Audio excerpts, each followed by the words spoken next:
Hello, everyone. How's everyone's night coming along? I'm trying to create a banner. Let's see what I should do for the banner. Maybe my Twitter handle. So Vincent's Twitter. We could do, my Twitter is, it's Babylon Vincent, right? Is that my Twitter? Babylon Vincent. And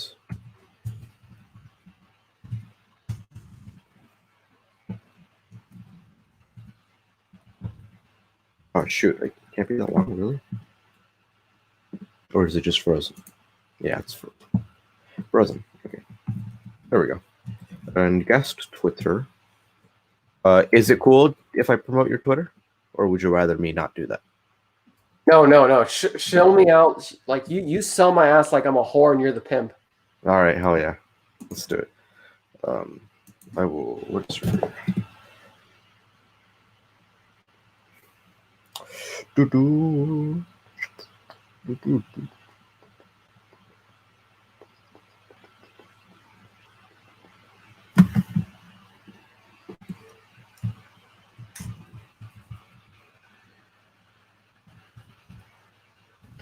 All right, let's see how this looks like.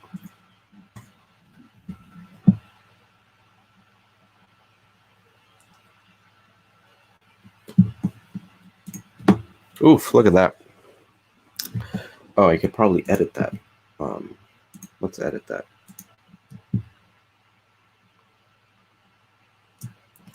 All right, save. No. Hey Vince, what do you particularly want to talk about tonight?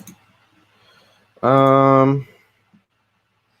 have anything in mind, or talk with the chat? Just talk about random stuff. Yeah, usually either the chat brings up something, or maybe we could come up with something. Just because the reason. Actually, yeah, go for it. So I'm trying to pick people. So I'm trying to pick people that are more like, because like I could actually find people we could talk to that I think are capable of having interesting conversations. Mm-hmm. But I'm trying to selectively pick people who I think are perhaps more philosophically educated outside of veganism. But like I don't know if like maybe you're tired of talking about it, because like there are some people I know that are well versed philosophically in veganism, but they're not as well versed in other subjects. Like they're decently versed in philosophy, but not super well versed. If that makes sense. No, I get you. So do you just? What I'm trying to say is like, do you just want to keep it on track tonight, or like, do you not want to talk about it tonight? Do you just not care? Shoot the shit, whatever. What are you in the mood for? I'm asking you as the host. I'm in the mood for. It's funny because these things that whenever I go live, it really is just super duper impromptu. I don't have a specific topic in mind unless it's something related to the election. Maybe we could talk about. Really putting me on the spot here, but yeah, these live streams are usually just random. What I usually do, actually, is I have a list of videos for me to review. So actually, we could do something along the lines of that. Let me check out some recent videos and see what people are talking about. And the problem is that I have like 50 freaking tabs open, so I gotta get rid of these tabs. 1 second, because it slows down my computer. As I was telling Shittiest here, my computer is dying, so I'm going to need to get a new computer pretty soon, one in which I don't have to be concerned about it crashing on me. So hopefully come Christmas I have that. But anyways, how are you doing, Shittiest, by the way? Just generally speaking, how's your life been recently? Any future aspirations? How's your future YouTube channel coming along? Well, you have one now, but I mean like your future views. So in particularly, like I said, putting video content out ahead. By the way, today we had a podcast. I don't know when it's going to be up, but so right, I'm trying to get videos out ahead right now. I recently, I guess in the real world, I kind of hurt my back a little bit. So I think I was doing weighted push-ups and I was breaking form. Right now, my weight that I do weighted push-ups is 30 pounds, 10 reps. So that's 30 pounds on my back. Mm-hmm. And then after that, I did some high bent over rows, and I think I hurt my back. But beyond that, like it's actually feeling way better today than it was Friday. Like I couldn't move my head. What was it? I think we streamed. Was it Friday? Yeah, Yeah, Friday. yesterday. I was way more stiff. I couldn't move my neck to the right. Now Oh I my can move my God. neck to the right, so it cleared up. It feels like I went through like I may have like had like a minor pull or something, but as for my channel goes, I mean, like, once I get enough content out ahead, at that point, the goal then becomes more. I'm gonna be focusing on more. I'm gonna focus on content that's gonna require more time to make videos and movies, like how we judge aliens and how would aliens judge us. By the way, really, you should consider watching. If there's any videos I made, it's the one with Superman as the thumbnail on BitChute. Mhm. How would we judge aliens? So no. How would aliens judge us? That's the other one. That one's like way better than the last one. You saw the first one. This one is like 3 times as good. But yeah, I want to make more videos like that where there's like lots of cutscenes, lots of different scenes, lots of different, lights, lots of different, pictures.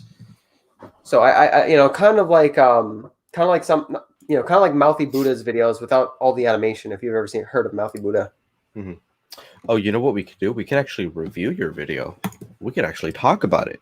I could share my screen. We play your video. We see what's going on. Before we get into that really quick here, I want to actually share your video out on a bunch of different sites. So maybe you could just talk with the audience a little bit. And I hope everyone in the audience is doing well. So if you can give me a moment, I'm going to shill you out. Do it. How are you doing, Oren Wells? Oren Wells. I haven't seen you here yet. Can I invite him to this group? He's a friend of mine. I think he can give interesting input. Yeah, sure. Go for it. Oren, I'm sending you the invite. Oh, he's your friend? Yeah. Oren's my friend. He's cool. Really cool guy. Okay, let's do it. So I could actually invite. So I'll keep it relatively small because I know a lot of people online. So I think I'll invite like maybe 3 or 2 people. The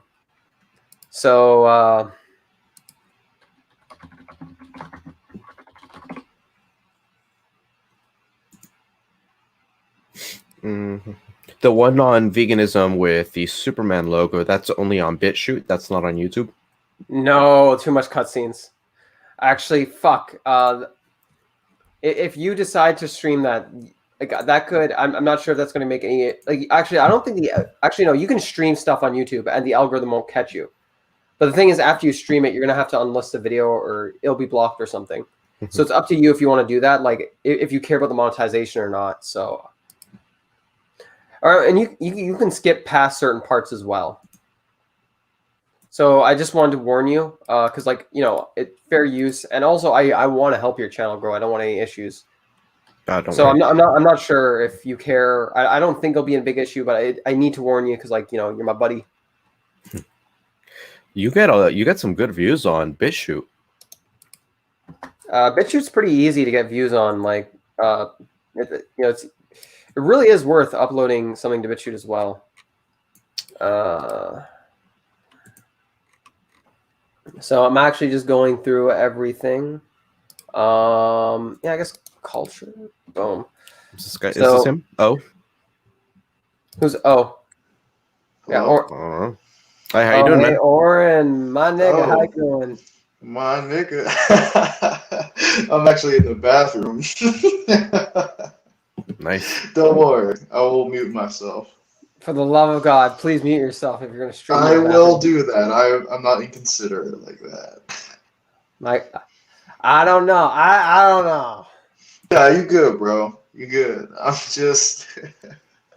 So Oren himself is not super philosophically well versed, but he is intelligent, and probably, and more importantly, he is fun to talk to. But yeah, so I think he's a cool dude. How you doing, Force in Hiding? Is this another one of your friends? Yeah. Who else? Force in Hiding. Yeah. Wait. depends which. I think I only sent it out to Oren. Yeah. Oh So shit. how you doing, Force in hiding? 1 sec. I'm gonna double check because like last night I had that same issue where I accidentally sent the wrong link when I was trying to show you everywhere, and I had to go back and back. So I'm pretty sure I only sent one link. Is that Thomas or? I don't think so. Yeah, Oren, you didn't give the link to anyone else, right? No, bro. All right, so yeah, it's just Oren tonight. So yeah, I'm just gonna continue sharing the link out everywhere. So, no. Yeah, you send me a link, but I don't think I wouldn't give anyone a link. I wouldn't do that. That's inconsistent. I'm not considerate like that. Yeah, Oren. By the way, Vince, why don't you tell me what we're gonna be doing tonight? So when I sent you this link, Oren, I didn't really know what we were gonna be doing, talking about here, because we could be talking about politics, philosophy, veganism. We can talk about just about we can talk about tons of different things here. So Cool. today that we were going to review my video of like how would aliens judge us. So if you're not interested in that, you can go. If you're interested in that, well, stay, right? Mm-hmm. Well, I was talking to someone, but I'll be back. Yeah, I'll be back. I mean, right. So yeah, we are just shooting the shit, basically. Finding something to talk about. Maybe the chat will navigate us towards a specific conversation. But for now, we're just drinking, shooting the shit. I have a repertoire of Blue Moons ready for this. I mean, when you're saying shooting the shit, I mean, I'm actually in the bathroom. Awesome, dude. We're off to a good start, you see? See, you know what? I like this guy already. We are off a good start. Yeah, Vince's got a good sense of humor, and he's a good guy too. So let me. So I just shared it everywhere on Discord. Now to do it on Twitter, then Minds, and I'm almost done. Hell yeah. Thinking out loud. So yeah, Vince runs. So basically, you know who Dave Rubin is, right, Oren? Dave and Rubin? Yeah. You know who Dave Rubin is, right? What? Dave Rubin. You know who he is, right? Isn't he like a conservative? Or I wouldn't say that. It's like more like a. So imagine if Dave Rubin wasn't a complete idiot. Imagine if Dave Rubin was incredibly intelligent when he started his left-wing talk show, and if he didn't go right-wing. That's basically the Babylon. That's basically my buddy here, Vince. Hello. Like literally increases IQ by like, 30 more, 40 more points, and then that's what you get. That's you can say that about most people though, in comparison to Dave Rubin. Let's be fair. I mean, I think the average Joe, just pragmatically speaking, joking around, I think we could increase their IQ by like 10 or 15 points. And there might be, even 5. Honestly, no, screw that. I think most people that are lower IQ than him are smart. I think people that are dumber than him have more to offer. Wait, that's weird. What? So, I thought you said something weird. I thought you said people who are lower IQ were smarter. Wait, no. I thought you said. I think there's people out there that are intellectually nowhere near his capacity that can actually come up with that are either more honest or they're more engaging than he is, and they engage more with ideas than he is. Well, a lot of people aren't honest, especially on YouTube, especially people who do like online politics. So those people are really dishonest. Hey, how you doing, John M? Hey, I saw Vince on Atheist Republic a while ago and liked your take on things. Thank you very much. Really appreciate that. Yeah, I generally am on Atheist Republic. I'm supposed to be on there every day, but because I have school and prior obligations, I can't make it every single time. I'm not employed by them or anything, but I'm good friends with Armin, and he'll always try to get me on there. But yeah, man, thank you for checking out my channel. I really appreciate that. I generally have these live streams on weekends, because during the weekdays I have to worry about school and going to class, and I usually dedicate the majority of the day towards studying, since I'm a physics major and I mainly have to study constantly. But I really appreciate you checking out the stream, and I hope you have a fun time. We're planning on having a fun Saturday night, late night drunk stream or at the very least, the drunk part can be attributed only towards me because I don't think these other two fellows are drinking. But I am. Don't worry. Just give me one more second. Atheist Enlightenment. What's the Atheist Republic? Oh, it's I think it's the largest atheist organization. They're basically an activist organization in which they try to offer help towards minorities in other third world countries that are mainly predominantly Muslim, in hopes that they can sort of escape, whether they broke some blasphemy law or whether they're trying to escape oppressive systems. We try to, or they try to help them out. Sorry, not me. I'm not a part of them. But yeah, they're great. They're basically like AAI or any other atheist organization. Okay, that's interesting. Mm-hmm. John says that he's going to pour himself something. Fantastic. Let's do it. So I'm actually curious. I have one friend who he considers himself to be a feminist, as a male feminist, but he's actually incredibly good faith. Mm-hmm. Besides I think he thinks the wage gap is a concern, which I don't believe is a big concern. Like, we have some disagreements, but he's incredibly he's not incredibly. He is decently well versed in philosophy. He took it in school, and I've had conversations with him before, and I think he's capable of carrying an intellectual conversation. We can maybe have a disagreement with him or something. I don't know. Would you mind if I invited him or no? I mean, I guess I don't want anything like too contentious for tonight's stream, but I don't know. I think he can avoid that for the most part. Actually, let me be honest. I don't know him too well, so maybe I'm still kind of getting to know him. Yeah, gotcha. To me, he seems like a really interesting dude so far. Yeah, let's save him for next time then. Once you get to know him better.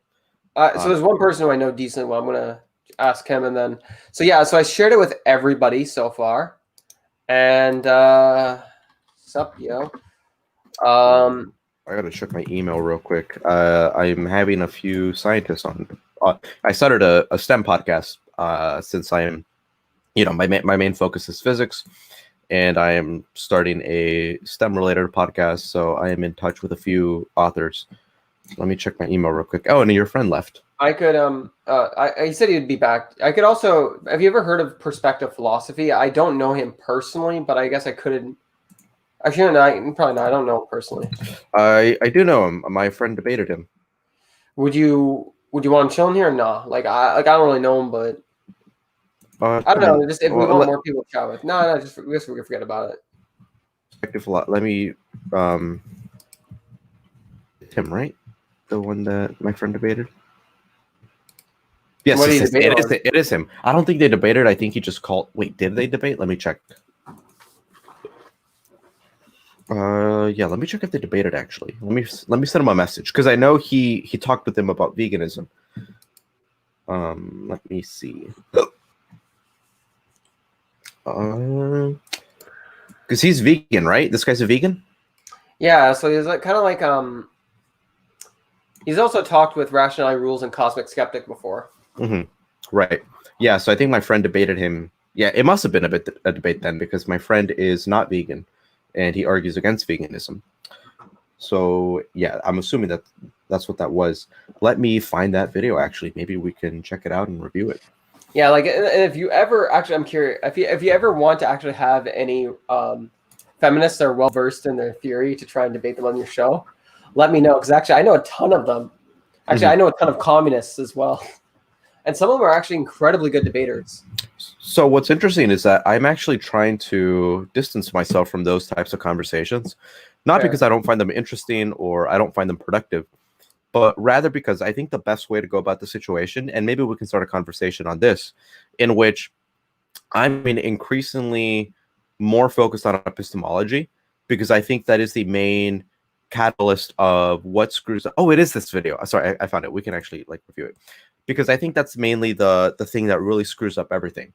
So if somebody has pretty crazy views, for instance, on abortion or Planned Parenthood or something along those lines, you can usually follow the string of mental thoughts that either leads towards religion or some conservative social philosophy.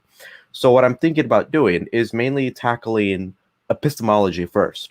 And there are three specific things that can really screw your views on politics, on culture, on anything else when it comes towards epistemology. So the three things are: one is religion, because that screws up your views on what is true and what is not true, so much so to the point where many religious people can probably place themselves in the camps of logical positivism. Two would be critical theory, which I think has really pestilentially spread throughout the academy. And given that I am in the academy, I'm a physics major, as I love to say a million times over and over again, I think I really need to tackle that. And the other thing, what was the other thing actually that I told myself? It was religion, critical theory, and tribalism. So the other thing, obviously, is the fact that people tend to amplify the credibility of people's claims if they look like them, if they share the same beliefs as them. And so that really screws up everything. So what I'm thinking about doing on this channel, instead of addressing contentious issues one-on-one, whether we're talking or economic, I'm thinking maybe just tackle the epistemology aspect of it, because make a stance on Black Lives Matter or feminism or the men's rights movement, then people are just going to put me into a camp. Oh, that guy's, a right-winger or a left-winger. He's a snowflake, whatever it may be. I don't want people to do that. So instead, what I'm going to do is just maybe focus much more deeper on what causes people to think erroneously about these views, and that would be their epistemology. Yeah, I did say epistemology. Sorry. By the way, is my audio cutting out? I told him in the chat, by the way. I told him in the chat. But by the way, dude, Vince, yeah. So if you make any really in-depth videos about that sort of mistakes people make with their epistemology when forming political beliefs, you make a video on that. Actually, don't just upload it. Like, actually DM it to me on Twitter. Like, well, obviously upload it, but like DM it to me on Twitter. Oh, for sure. That definitely sounds very interesting. But yeah, like if you want to review my video, we can do so now. We don't have to review the whole thing, but yeah, if you want to switch into something, but yeah, it is pretty long. So John is saying that the audio is clipping often. Let me listen to the stream itself. Let's see. Actually, the thing is, on my end, you're fine. So give me 1 sec, okay? So I'm just gonna mute this, and I'm gonna hear you on the other end. Okay. So I'm going to engage in a long conversation right now just to see how the audio is, because right now I am reviewing the conversation that I'm having with you. And so let's see. I'm just talking, seeing if I'm going to cut off in the back.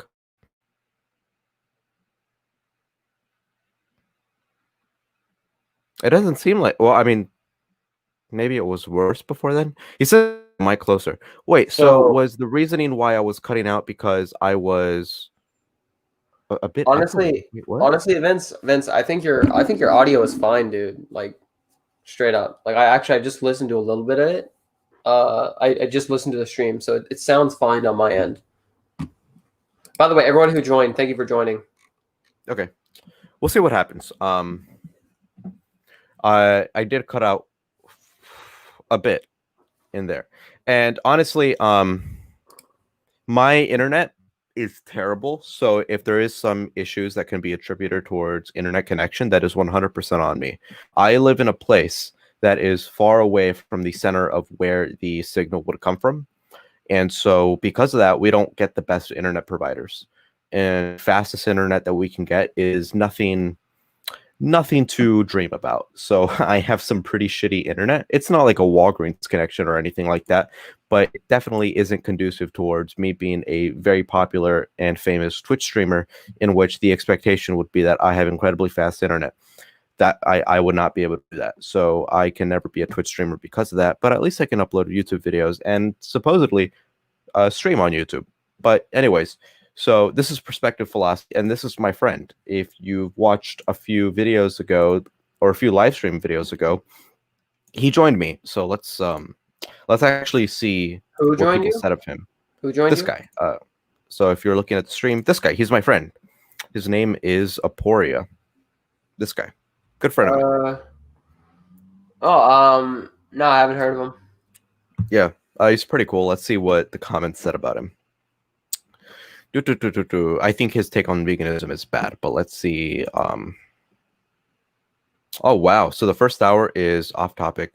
Well, yes, but actually no. There was some meta ethics to cover, and it forms a solid foundation for the position to be built. 100% agree. If you're going to have a conversation about veganism, because that is such an explosive topic, and it seems originally diametrically opposed to what we've been evolutionarily programmed to believe and want, you have to have a conversation about ethics before you have a conversation about veganism. So I think an hour conversation on morality, which seems to be the case here, is warranted. So good to live vegan. Agreed. My day-to-day joy has only increased since removing animal products. Is that so? I don't know. Maybe like I said, I was just thinking about. I don't know. Just never mind. I personally don't know him yet. All I know is that he's Ethy's friend, and I think Ethy's pretty cool. So let's actually response to Cosmic Skeptic. So he made a video responding to Cosmic Skeptic on veganism, and he got shit on like crazy.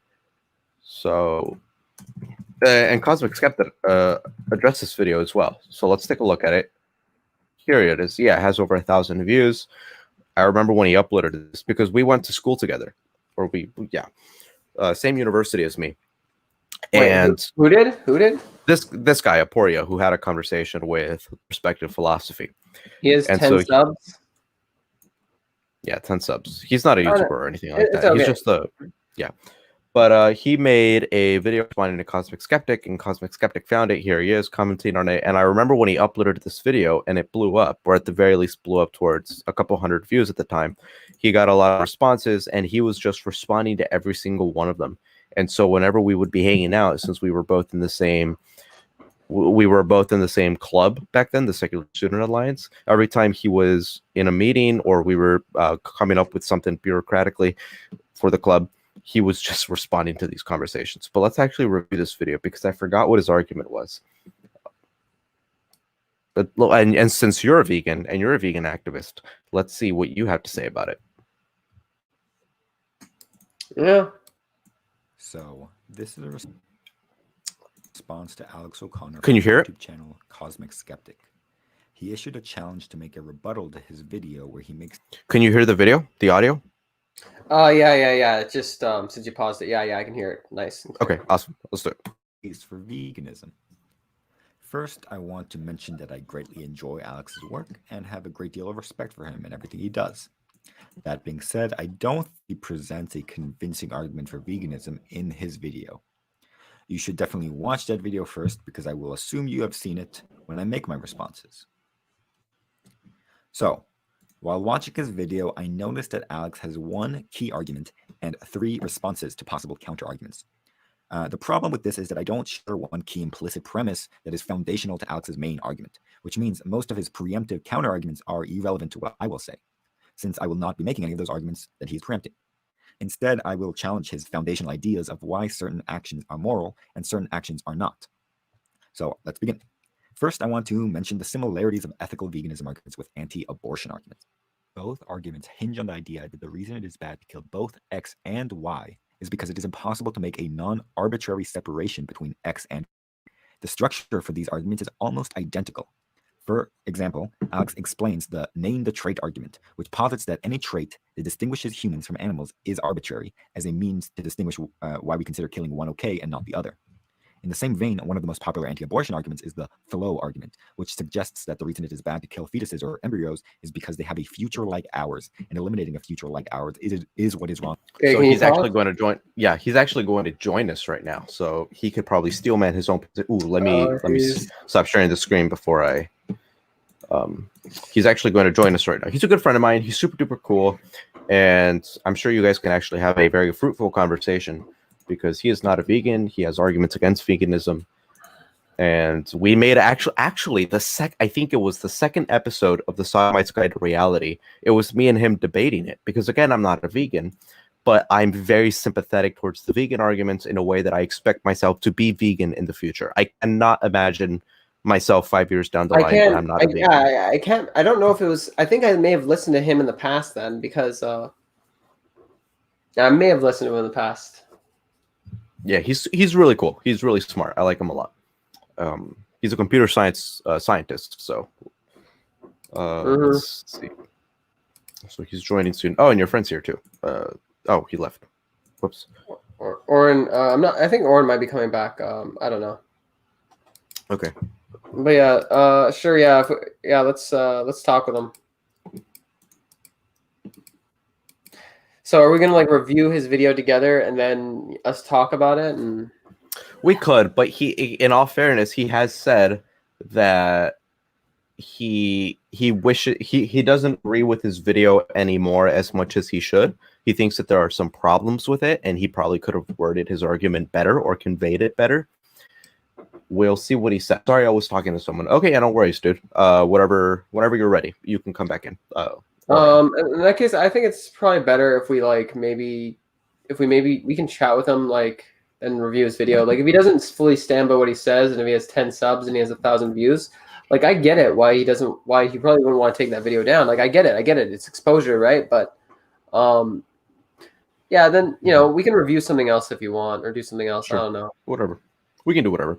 I'm good friends with Alex O'Connor, Cosmic Skeptic. I'm DMing him right, or I'm texting him right now, and he said he's going to join in a bit. So, have you ever talked with Cosmic Skeptic?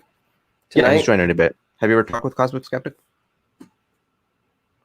Dude, that's like pretty awesome. Senpai is coming in the house. My goodness. Yeah. Cosmic Skeptic and he just messaged me. He said Rationality Rules might want to join too. So I hope you're cool. Oh my goodness. Well, no, Rationality Rules is one of my suggested channels on my YouTube channel. So like Rationality Rules, like when I first started learning, when I first started challenging my perspective of fallacies, like the way how I got to my critical thinking skills was by watching Rationality Rules' videos, and he made in his videos like he usually had the fallacies up on the screen, and in my videos like I use it from Wikipedia or something.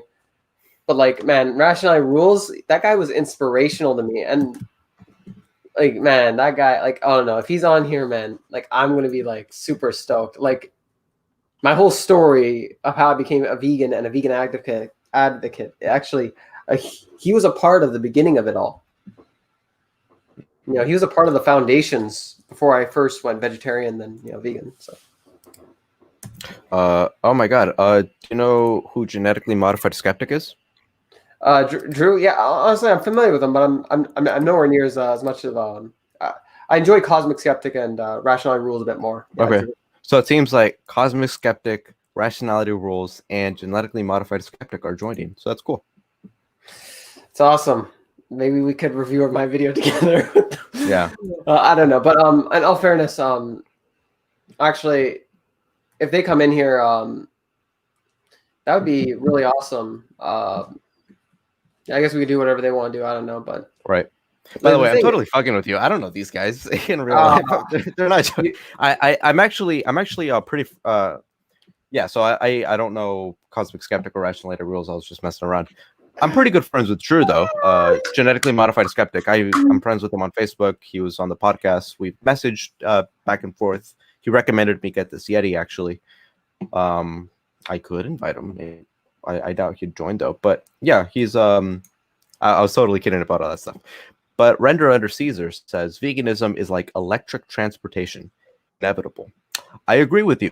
So I think you can make a very strong argument that 200 years into the future, people are going to look back on us and view us as eating animals in the same way that we view back on slaveholders.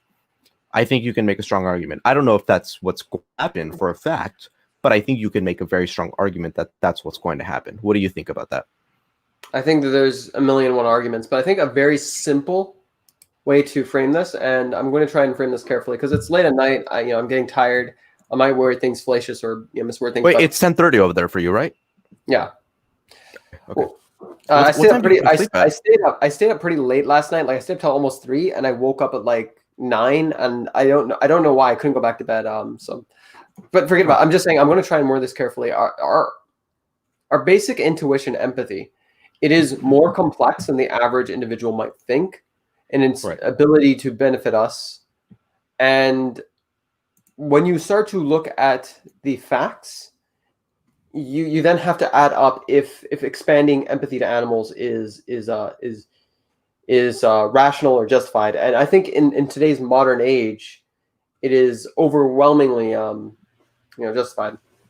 Right. Oh, Hey, how hello. you doing, Aporia? How's it going? By the way, I want to congratulate you on fucking with me, Vincent. Like I Oh, knew yeah. you had No I problem. saw you had a picture on Instagram with Cosmic Skeptic. I'm like, oh really? Like damn. Oh yeah, I did. Do you Like, follow me on God damn Instagram? it. Wait, you follow me Yeah, on Instagram? yeah, that's why I believe. That's why. God damn, like God, this. He got me. He got me. You got me good, by the way. Did you like the picture? I didn't even know you had an Instagram. Yeah, I basically just put my thumbnail art in there, and I follow other like. Oh, you're right. You're right. Shitty Disciple. Atheists, vegan Okay. advocates. Yeah. By the way, do you have any like personal like a Facebook or an Instagram or anything? Like, does it exist?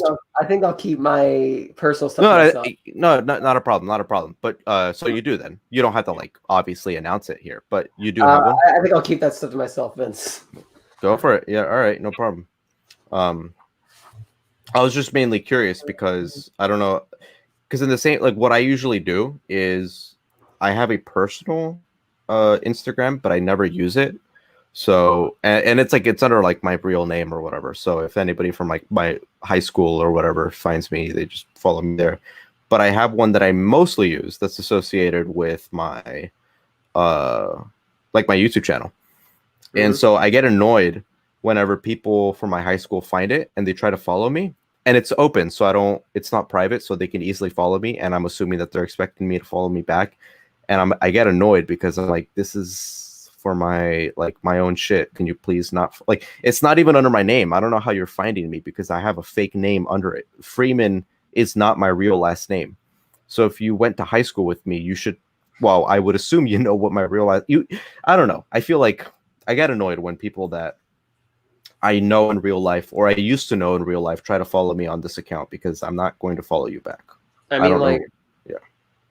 Honestly, status is something that we not only pursue for obvious benefits, but there's a lot of people. As you gain more and more fame, more and more people will want to be around you because you're famous or because of status, and it's it is one of the reasons why I'm not necessarily showing my face.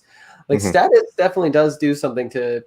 It definitely does have its way of being a hindrance to individuals. Right. Yeah, I certainly think that's the case, and I often wonder.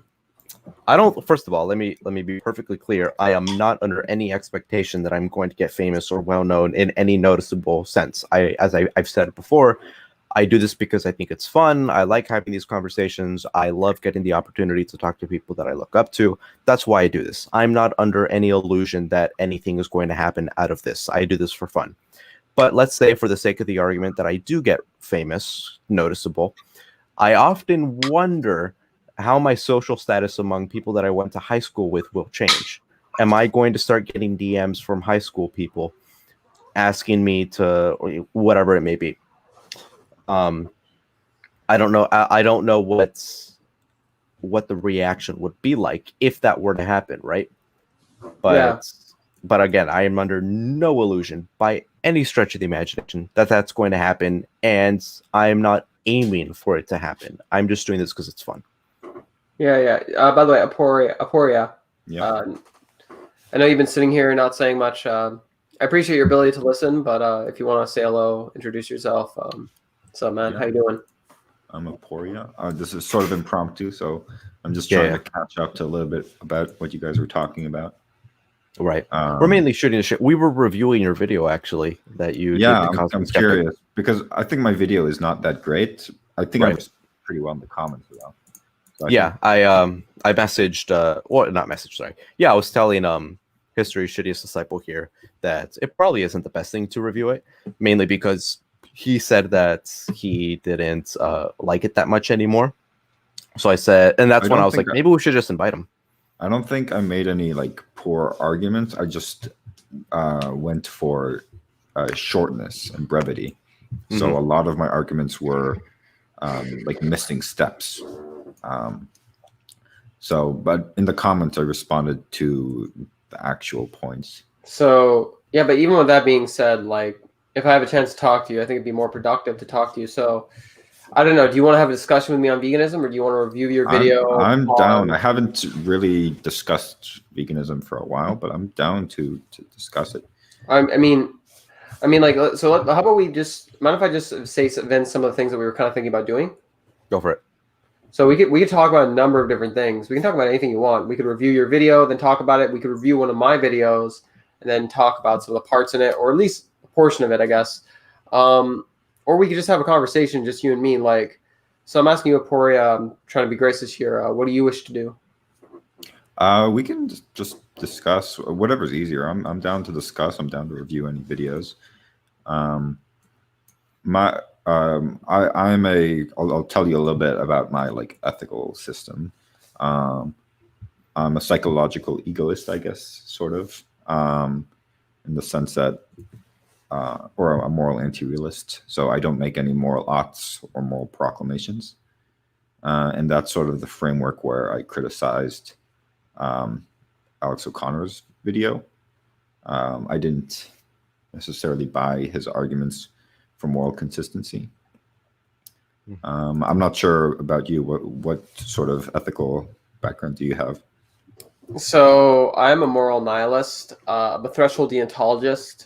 To short and summarize, so I believe it in the individual up until a point, and there's certain instances where it would tend to be a bit more utilitarian, and there's certain instances where I have a very high threshold for my value of the individual. But basically, my attitude is basically, if you value this, we ought to do that. Moral subjectivist for the time being. Maybe morality is objective, but I have to ask you: do you believe your view is objective or subjective? Well, like my view, it's subjective in the sense that I think that when people discuss morality, they're typically talking about preferences for themselves or for a group of people, which is dependent on subjects. So subjective, yeah. All right, yeah, that's good. That's good. Okay, so I'm not too familiar with your perspective as a moral egoist. So mine's kind of simple. Like, if you value this, you ought to do that. So if it is the case of this, and if you value this, you ought to do that. So same idea. I agree, definitely. Oh, okay. So we agree upon that. So it comes down to your values. Okay, so yeah. Okay, that's cool. So, and particularly with your values, I guess if you want to give an opening statement, or do you want me to give an opening statement on veganism, or should I give my opening statement that we can kind of go from there in disagreements? And I didn't prepare this. I just sort of came on because Vincent just like I had no idea about. Hold on. We could So if you're not prepared for this, like I don't prepare a debate, but I'm willing. Right. If you want to have an opening statement, I can respond to it. I mean, like, dude, I'm just like, I didn't sit down an official proposition. It's kind of like a debate/talk discussion. Like, we could also review other content or talk about something else, or we could review one of my videos. We could do other stuff. We could just give our points here and there. You can give your case for veganism, and I'll try to challenge it as best as I can. So if there's no comfortable desire to have this conversation I think inevitably it's going to be a debate, since neither of you guys agree with each other. We could just maybe hold that off for future, once you guys are more prepared. And as Aporia said, he hasn't engaged in this conversation in quite some time, so maybe we could hold it off for some future time and just shoot the shit now. Review some Charlie Kirk videos. I'm mostly prepared in the sense that I mostly respond to ethical veganism arguments. So if you make the case through environmentalism or health reasons, then I'm not prepared for any debate. I don't have any research on that or anything like that. But so, if strictly discussing ethics of it, I can probably discuss it right now if you want. So something I do need to ask you is, do you believe eating meat is so this is my perspective. Actually, even before that, do you believe eating meat is superior to being on a plant-based diet? Being superior? Yeah. I don't think there's a clear order of, like, I wouldn't say superior, no. So all the evidence is pointing to right now that plant-based diet is just as healthy, if not more. Yeah, I'm totally fine. I'll totally concede any environmental or health arguments. I know. The only conversation I am capable of having is about the ethics. But I just want to lay this down because the thing is like, okay, for example, I could talk about religion with somebody, but the real reason they might be religious is to date and have sex with a girl who perhaps is going to value him based off who he is rather than how many likes he has on social media or something. I don't know. I'm just saying, like, you have to lay down the foundations a little bit and see what you agree upon. So I'm not trying to like do a gotcha here. Like, if you don't know, I'll just say, maybe you could read a bit more. We can talk about this another time. Like, if you say something absurd, like if you said, "Oh, well, eating meat is natural, and we need meat to survive." Yeah, no, I'm not gonna make any argument like that. I'm strictly gonna, if we do discuss this, I'm strictly gonna talk about the ethics. But just because I'm assuming, since you're Vincent's friend, I'm actually holding you to a higher standard of philosophical discussion. So I'm just asking you simple questions, and from there we can decide what we want to do. Is that okay? Sure, go for it. Okay, so do you acknowledge that? I guess you could say that there is a disproportional effect on the environment, such as the land, soil, and water usage. Greenhouse gas emission. Okay, so do you agree that antibiotic immunity? Obviously, so you obviously agree that COVID. You obviously agree that COVID came from an animal, right? Yeah. Okay. As best as research, yeah. Okay, like I'm going with no assumptions here, getting to know you. So from there, do you acknowledge that a plant-based world would be cheaper than a world farming animal agriculture, particularly livestock? I don't really know like the research on this. You probably know this better than me. But okay, well so that's fine. That's fine. So you're kind of neutral on that. Okay, so my guess is probably, since like animals take a lot of resources, so maybe it'll be cheaper. I don't know. So it is subjective. Like, if you live up in the Arctic, like, I understand this is going to sound terrible to some people that are vegan. I understand if you're not a vegan and if you live up in the Arctic and the only way for you to get affordable, bioavailable food is hunting. That's one thing, right? Also in the United States, there's huge subsidies for meat and like corn, so that's why meat is super cheap here. So for a lot of people in the United States, it is cheaper, but that's based off of government policy. So like outside, so a lot of third world countries, plant-based diets are more common, not because of any ideology, but just because of affordability. But with that being said, it depends on your region, is what I'm saying, of the world. But generally speaking, for most of the world, it would be cheaper. But with that being said, I think we can come to our agreements. So we can leave all that stuff at the door for the time being. Mm-hmm. I might pull back to it to try to make a point a little bit, but I'm not going to derail it to that subject, or at least I'll try not to. So with that being said, can we line up more agreements, more propositions, if that's all right? Or sure, yeah. Okay. So I'll just lay down my personal perspective. So you're probably not as educated on this. So the effects that it has on slaughterhouse workers is terrible. Animals' ability to suffer, feel pain, that's definitely real. But also, if you then start to connect research from domestic violence, from abusers that abuse animals, and also when you look at kids that have abused animals, you see a very similar trend amongst anyone that abuses animals. The trend being more likely to commit crime, more likely to have mental health disorders. Obviously, not everyone, but it can be a gateway, in short, to bad behaviors. Mm-hmm. And I also do expand the moral consideration of personhood to animals because of the overwhelming reasons to the overall benefit to doing so. And so you like everything you said prior to this point, I'm like nodding my head, yeah, sure.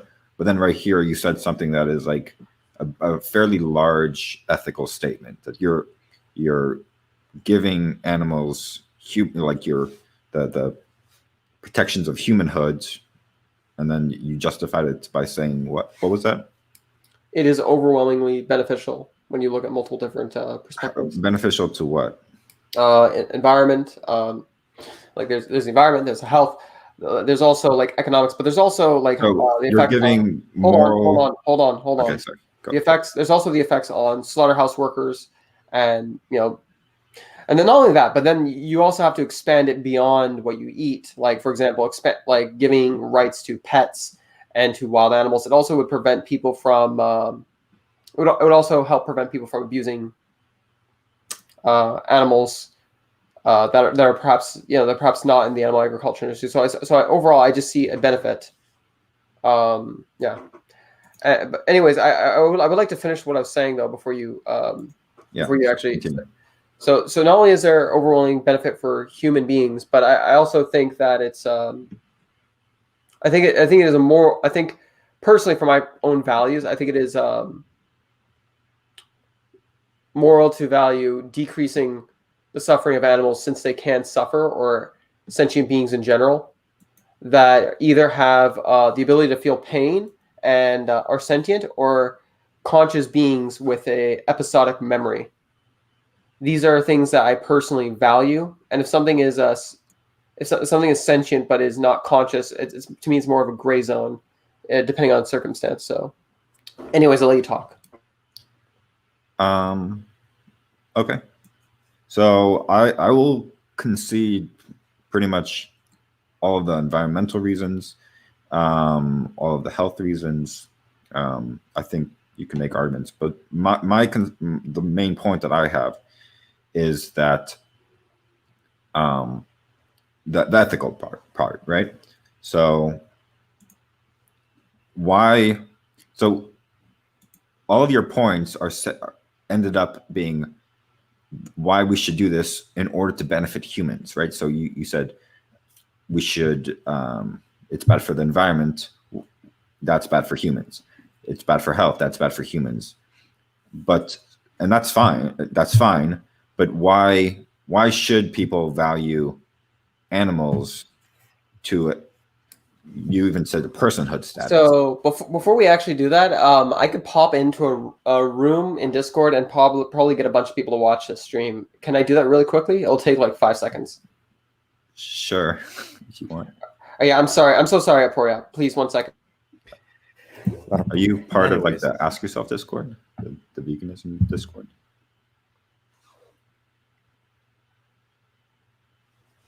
It's just his friends.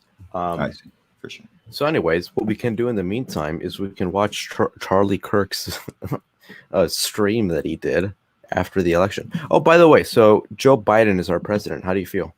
Our president-elect, sorry. Slightly positive, I guess. I don't know. Slightly positive? You're not happy that we finally have Trump out of office? I am happy that Trump is out of office. Yeah. How are you? So guys, Have I'll we be ever right talked back. about I'll be your- right back. I'll be right back. Yeah, no One worries, second. man. No worries. Have we ever talked about your economic politics? I think a little bit. How progressive are you? Or maybe you're a conservative and I don't know. I'm fairly progressive economically. Bernie sort of Sanders depends level progressive? on some issues. Mm-hmm. Like I might not be as isolationist as he is economically. So like Right. I might be more globalistic than he is, to the degree that I think he has some somewhat protectionist. Sorry, protectionist, not isolationist. Gotcha. He has some protectionist policies that I'm not necessarily as for. Mhm.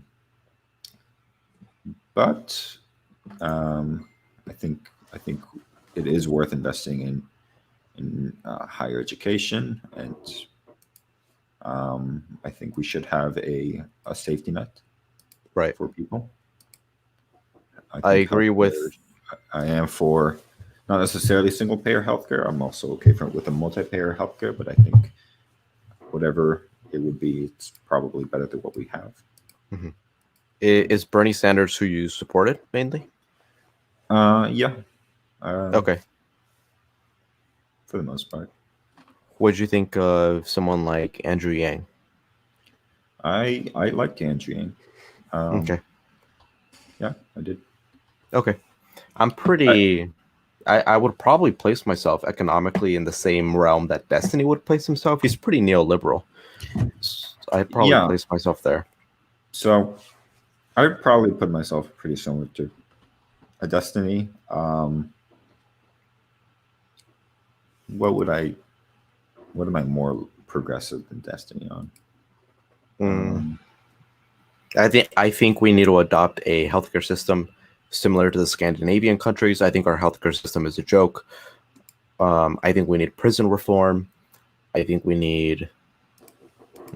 I am open to the argument that the Electoral College should be abolished. I am not convinced that it should be. I'm still thinking that over, but I recognize the arguments against it, and I'm open towards that conversation, so I'm listening towards it. I think free markets work pretty well, and it's just a matter of how much socialization do we implement in towards free markets, but I think free markets work fantastically. So I disagree with Vosh on his socialist stance. I certainly disagree with his stance on socialism from a philosophical view in which he thinks that capitalism creates a moral void in us. I don't think that's the case, and I don't think there's any evidence to support that argument. I think capitalism is good. I think capitalism is good. Free market is good on most things, but there's some things that have a very large amount of externalities. So, for example, housing, I think, is a little interesting. I think I'm okay with a little bit more like low-income housing, stuff like that. Those kind of policies, because I think they improve the state of the world. Because right now people struggle with that. Yeah, there's a book that I'm reading actually on the concept of housing. It was actually you that brought this topic into my vision. That's right. So I bought a book, The Meaning of Property. I haven't started it yet, but I'm really excited to read into it and not just look into the legality of property and what that means, but also like the philosophical idea of property itself and how it's effectively non-existent. And even in a way incoherent, because if the concept of property is I make the claim that, let's say, this book is mine, I tell you this book is mine, I tell history's shittiest disciple this book is mine, and so therefore there is a social contract constructed between the three of us that this is mine, but 99.999% of the people on this planet have no idea of that social contract. So what does it even mean for me to own this? I think reading Kant is actually kind of interesting on this. Kant, I think, sort of talks about property. Kant is so hard to read, though. Yeah, that is true. I'd rather just read up summaries of his viewpoints on Google.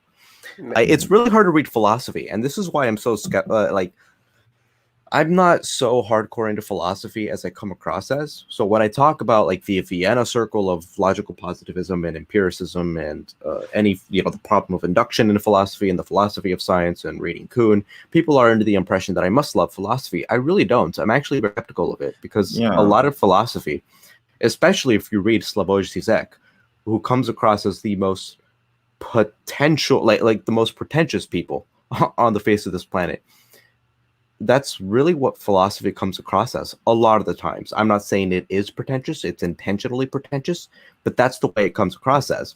And so when I read someone like Slavoj Zizek, and I think to myself, is there a way that you could have worded this idea that you presented in this chapter? Is there a way that you could have presented this in a way that most people could have read it and understood it instead of just using big words? The answer usually is yes, you could have. So why didn't you do that? Read any science book, read any physics book by someone like Sean Carroll, and physics obviously is way more complex and way more difficult than philosophy.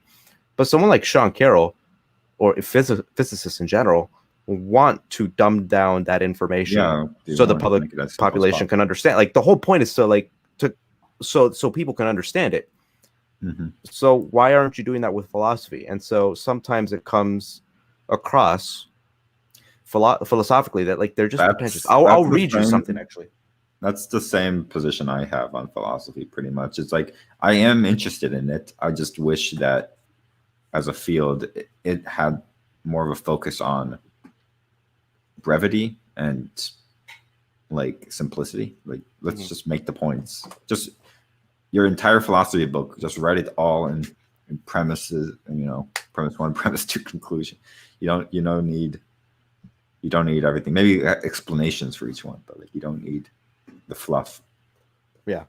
So here is so here's just one chapter from Slavoj Zizek's penultimate book. So his most recent book is Pandemic, which is a terrible book. Do not read it. But the book that he published before that is this one, Sex and the Failed Absolute.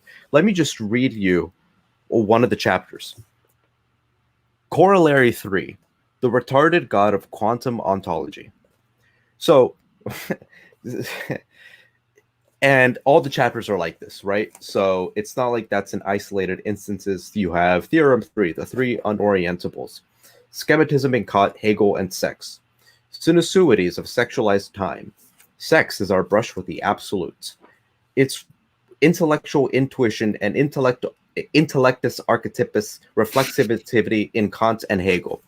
It really comes across as, and I people are going to hate me for saying this, it really comes across as you're trying to be way smarter than you actually are. Yeah, like you have to be Slavoj Žižek to understand this, because it's like he's referencing so many stuff. Like you just have to understand Hegel just to read his book as a prior. You just have to understand Hegel, and then you can maybe understand more of what he's saying. But then you have to understand everything, all the other references he has. Right. And then, for property is a useful social construct, I agree. It's a very useful construct. 100%. You have to acknowledge that it is a social construct in order to not be blind to like a whole bunch of issues that ignoring that causes. So like if you just accept that whoever planted their flag in a piece of land first is the rightful owner of that land, and you just sort of accept that as a truth without thinking about it, you're going to create crazy consequences. I would actually like to interject quickly on that. Sure. So with property, something I find very interesting is listening to ANCAPs and ANCOMs about their philosophy of property.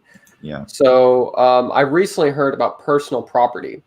So personal property versus private property, because libertarians, whether it be right or left, they tend to want to re-emphasize liberty for the individual, which re-emphasizes the person owning what they have, whereas an authoritarian wants to emphasize the state or an authority owning something. So I find it very interesting listening to like an ANCAP talk about what they believe is private property of what is not, and in comparison to, let's say, an ANCOM who doesn't believe in private property but believes in personal property. So have either of you ever heard of that term before? I just found it interesting to think about. I don't know what the distinguishment between private and personal would be. So do you think you can define it? I'm not well, actually. So my definition is going to be shitty, but I am shittiest disciple, so that's fine. It's in the name.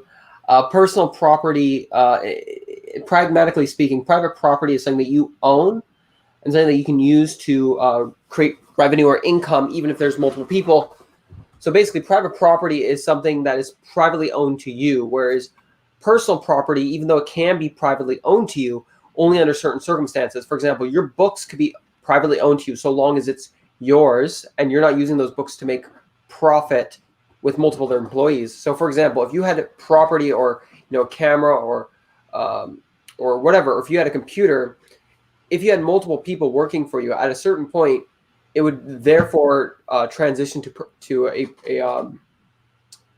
guess you'd say a shared slice of the outcome for whatever revenue or cost is created. Now, I'm not arguing for personal property. I'm just saying, hearing that idea, as much as I think Marxism I don't think is a good thing, hearing that idea, I found it definitely very interesting to actually think about it, like the different polarities of what people consider to be free and what people consider to be their own personal belongings, whether that be, an ANCAP's idea or a libertarian right wing or a libertarian left wing. I don't know. I find the idea very interesting in and of itself. Yeah, I definitely. So I sort of started thinking about private property in probably a similar context to what you did, where I listened and talked with a lot of ANCAPs. And then that's when I was like, began to introspect more on what it means. And I sort of came to the conclusion that it's mostly about power, right? Like ownership of something just comes down to being able to defend against somebody else taking it. So to own something, so like let's say you own like a cup, right? And you only own it if you actually can control it. So you're putting power to protect it. But we have created a social contract in such a way that everybody agrees that so-and-so owns something. So if you think more like Hobbesian, like in a state of nature, you don't really own anything. If there's a force to take it away from you, you don't really own it. You only own it so far as you can defend it. Yeah. Like the idea of freedom to an extreme, I think, is really silly, because in and of itself, society has social contracts, and one way or another, regardless if we ever can move to a post-capitalist society, I'm not sure if that will ever happen. Maybe one day we'll find a better model, but like for the time, like even if we were to move to something else, we have to respect those social contracts in some shape or form. Mm-hmm. And whether it's somehow respected through public or private means, and if it's not respected either through public or private means, they can actually fall apart. So, like I often feel as if there's a proposition that a lot of ANCAPs or ANCOMs are not aware of when they have their belief system. Obviously, not all ANCAPs, obviously not all ANCOMs, but there's certain people that they philosophically define freedom or liberty differently. For example, if you were to have a business, and if you were to make the vast majority of the income, essentially, and if the owner was to make, if you were to have a business and if the owner was to make the vast majority of the income, and if the workers were, working poor, or if they were not very wealthy, to someone that has limited options, that might come across as restricting their freedom, which to some perception you could say so. At the same time, if you go with the ANCOM's idea of personal property, you're restricting the ability to grow revenue, and you're also restricting the ability for someone to actually own something, regardless of what happens. Anarcho-capitalist and anarcho-communist. So there are two different philosophical theory and framework, one of which is a theory and framework based around anarchy and capitalism, one of which is based on a theory of anarchy and communism. So it's basically trying to move to a post-state society where government, where all what politics is, not government, is mutually agreed upon aspects, but there's no actual legislation, which I don't think is ever possible to really get to. I don't think it'll ever exist. But we're talking about their theories on freedom and how different those theories on freedom are. And my take about social contracts needing to be respected one way or another. Like, for example, if you're an anarcho-capitalist and if you choose not to donate to charity, that could topple your society. Let's say even if it's just like a small town of, let's say, 1,000, we'll say 100,000 people. If you're an anarcho-capitalist in a small town, and if you're not donating to charities for people that are poor and disabled, that could topple your society. For an anarcho-communist, if social contracts of if motivations for labor and if social contracts for what is personal and private is not very well defined between one another, if everyone actually, it's kind of my issue with the anarcho-communist sense of liberty and freedom. I'm not sure fully on how to criticize it, but some people might feel as if they are entitled to something that they own regardless. So somebody could that could also topple a society in some shape or form. Either way, I often feel as if what we perceive to be freedom is entitlements, and those entitlements creates an invisible propositions that we don't sometimes see. So, for example, like a right-wing libertarian, most right-wing libertarians I talk to refuse to acknowledge left-wing libertarian. A lot of them believe they don't even exist. And vice versa. Pardon me? And vice versa. If you talk with an art, each one doesn't think that the other is real. I often personally see it more with anarcho-capitalists from my experience, but with, or even just libertarian right-wing people. But honestly, libertarian socialists do the same thing, not to the same extent. They get more crazy on culture, if anything, my opinion. But yeah, I find these philosophies interesting.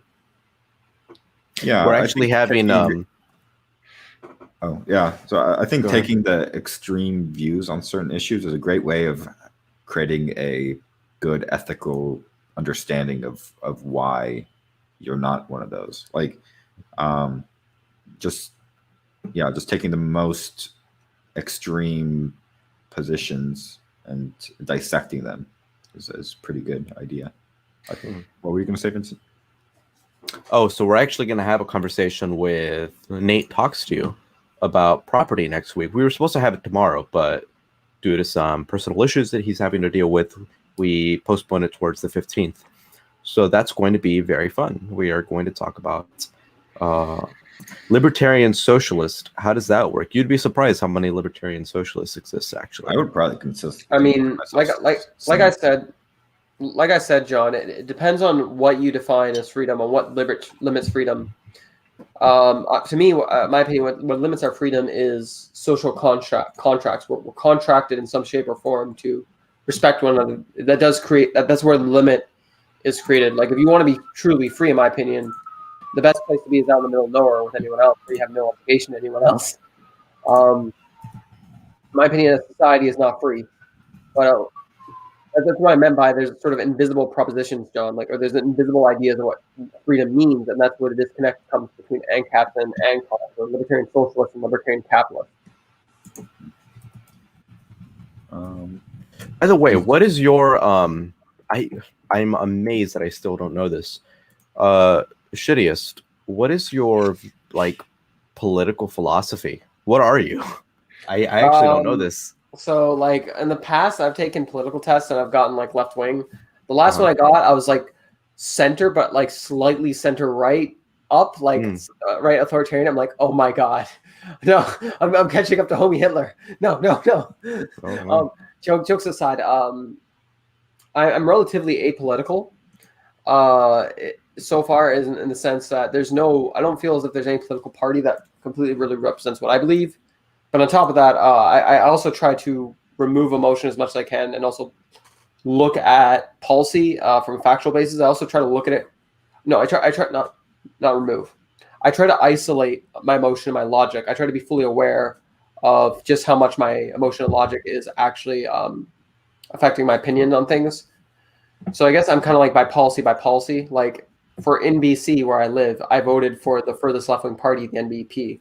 But federally, I'm going to be voting for our furthest right-wing party. And no, they're not fascists. The PPC, like I said, they're going to be most likely to defund animal agriculture. So Vosh doesn't like that, man. Hey, man.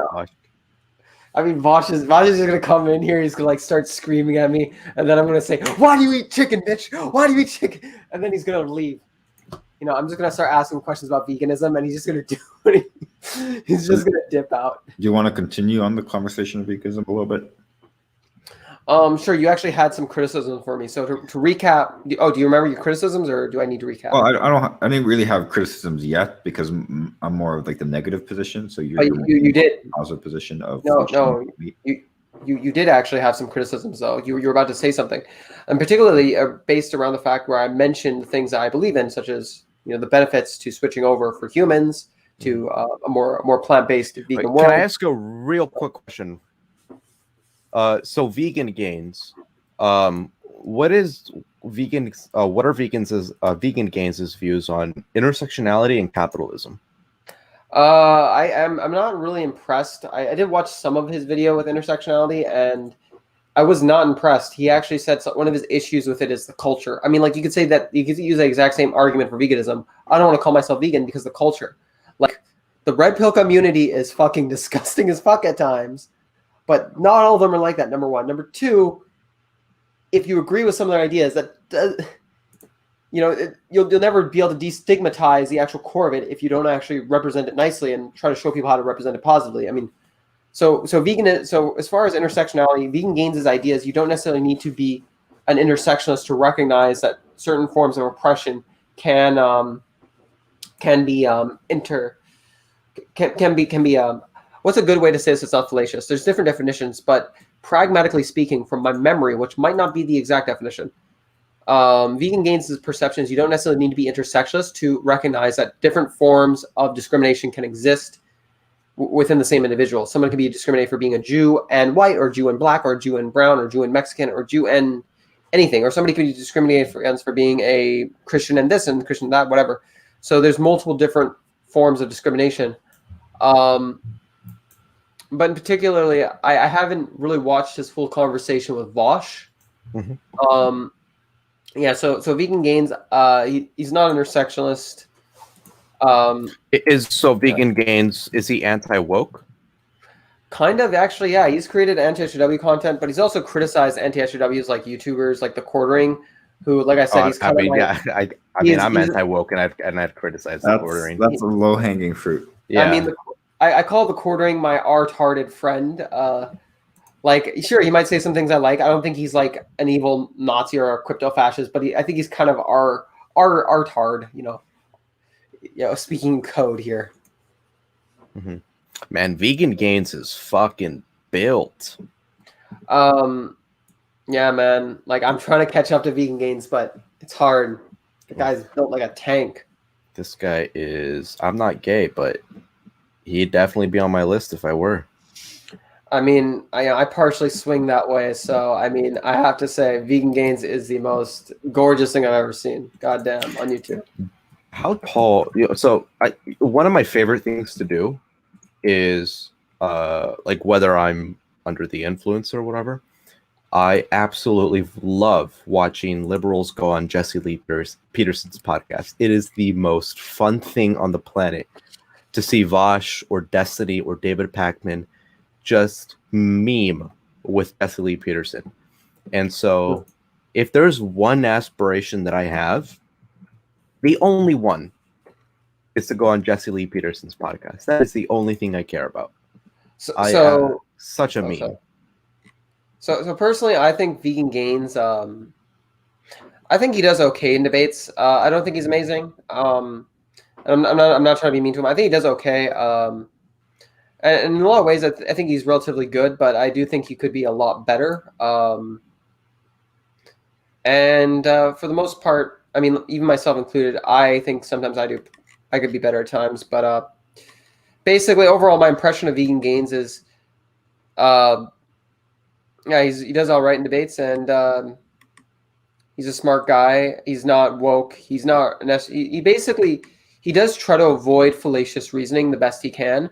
But at times he does flirt with hypocrisy or slip into hypocrisy, and he does try I think he does make an effort to avoid it. But when he does slip into his hypocrisy, it might take him a little while to acknowledge it or admit it. He does have a bit of a big thick skull, big ego, lots of testosterone, lots of a man. Anyways, John is asking strongest 2 reasons for veganism. For me specifically, that the 2 strongest arguments for veganism that I've encountered is, one, moral consistency, in which the arguments that I've provided for my own personal moral intuitions and moral beliefs are like, I have to by definition ascribe towards the vegan view. And I've earlier in this live stream, I've explained what my moral views are. So I would say that would be the strongest argument. I'd have to think about what the second strongest argument would be, but that's definitely the strongest one. Moral consistency.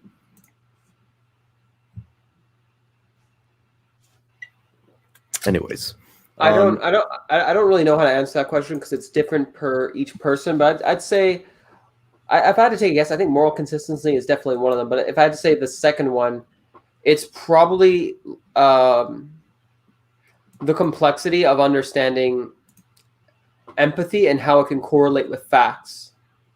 But that in of itself is esoteric, which is filled with different rabbit holes. So I'm not really sure if that's an argument. Moral consistency is one of them. The other aspect is the effects it has on animals and humans. Let's see. Or even then, that's the same thing. That's too loaded. I don't know. I think I'm coming up with doo-doo right now. But anyways, Aporia actually had some criticism for me. He was saying. So I didn't really have a criticism. I was more wanted you to elaborate because you basically made earlier statements about health and environment, but then you switched over to an ethical statement that you say we should put animals under human moral worth to some degree. So that's simplifying, but you don't have to do that. You can say we should end the meat industry. We should eat healthier by avoiding meat, without saying we should put animals under equal or similar moral worth to humans, because that's now beginning to be an ethical statement that you would have to defend. So I guess one of my first defenses of that, and particularly when it comes to, or when it comes down to it, like if I say I'm a moral nihilist, and if if you value this, you ought to do that, I can just say technically I'm not saying you're compelled to by the universe to value anything. But with that same statement, I could also say, well, you're not compared to care if children are being raped up the ass. Like, that's terrible as that it sounds. You're not compelled to care if, if somebody is a pedophile listening, they're not compelled to care to not, harm children. So hold on here. I'm just saying, this is where it comes down to, if you don't value that, then what I generally will try to do is I'll try to listen to the individual and I'll try to change their values. Yeah. So I'm not going to say, oh, well, universal this, therefore you ought to do that. I don't know how to do that without bridging the Aesop problem. So for me, that's where veganism and abortion arguments always end up. They always end up as an argument for empathy. So you're arguing for somebody to empathize more, and those always end up being appeals to emotion. Like you're just like showing people pictures of cruelty, or like terrible images of abortion or something, and then you're saying you should care more about this.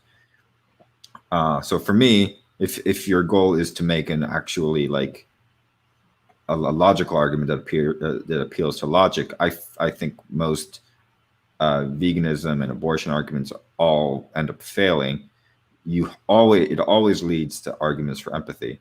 Now, for me, you can, I am empathetic to animals, to whatever, right?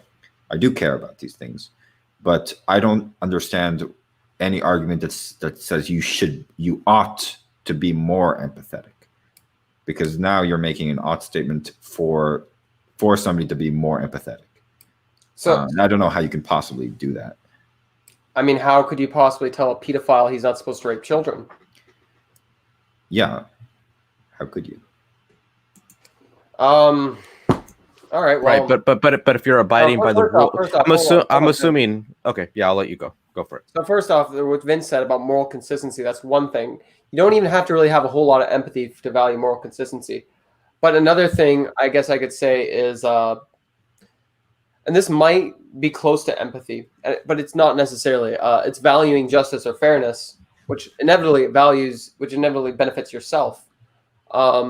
So this, like I've heard it before, like generally when you're talking about veganism, inevitably some level of empathy will come up. That is inevitable, but I don't think empathy is the only core of it.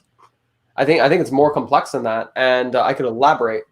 Anytime you say that we should put group blank under some degree of moral worth, ethical moral worth, independent of its benefits to humans or selfish reasons, then you're saying you should care more about this group, and you're appealing to emotion. You're appealing to like you ought to, but you can't really justify it unless you're just saying you ought to, and then you're making emotional appeals.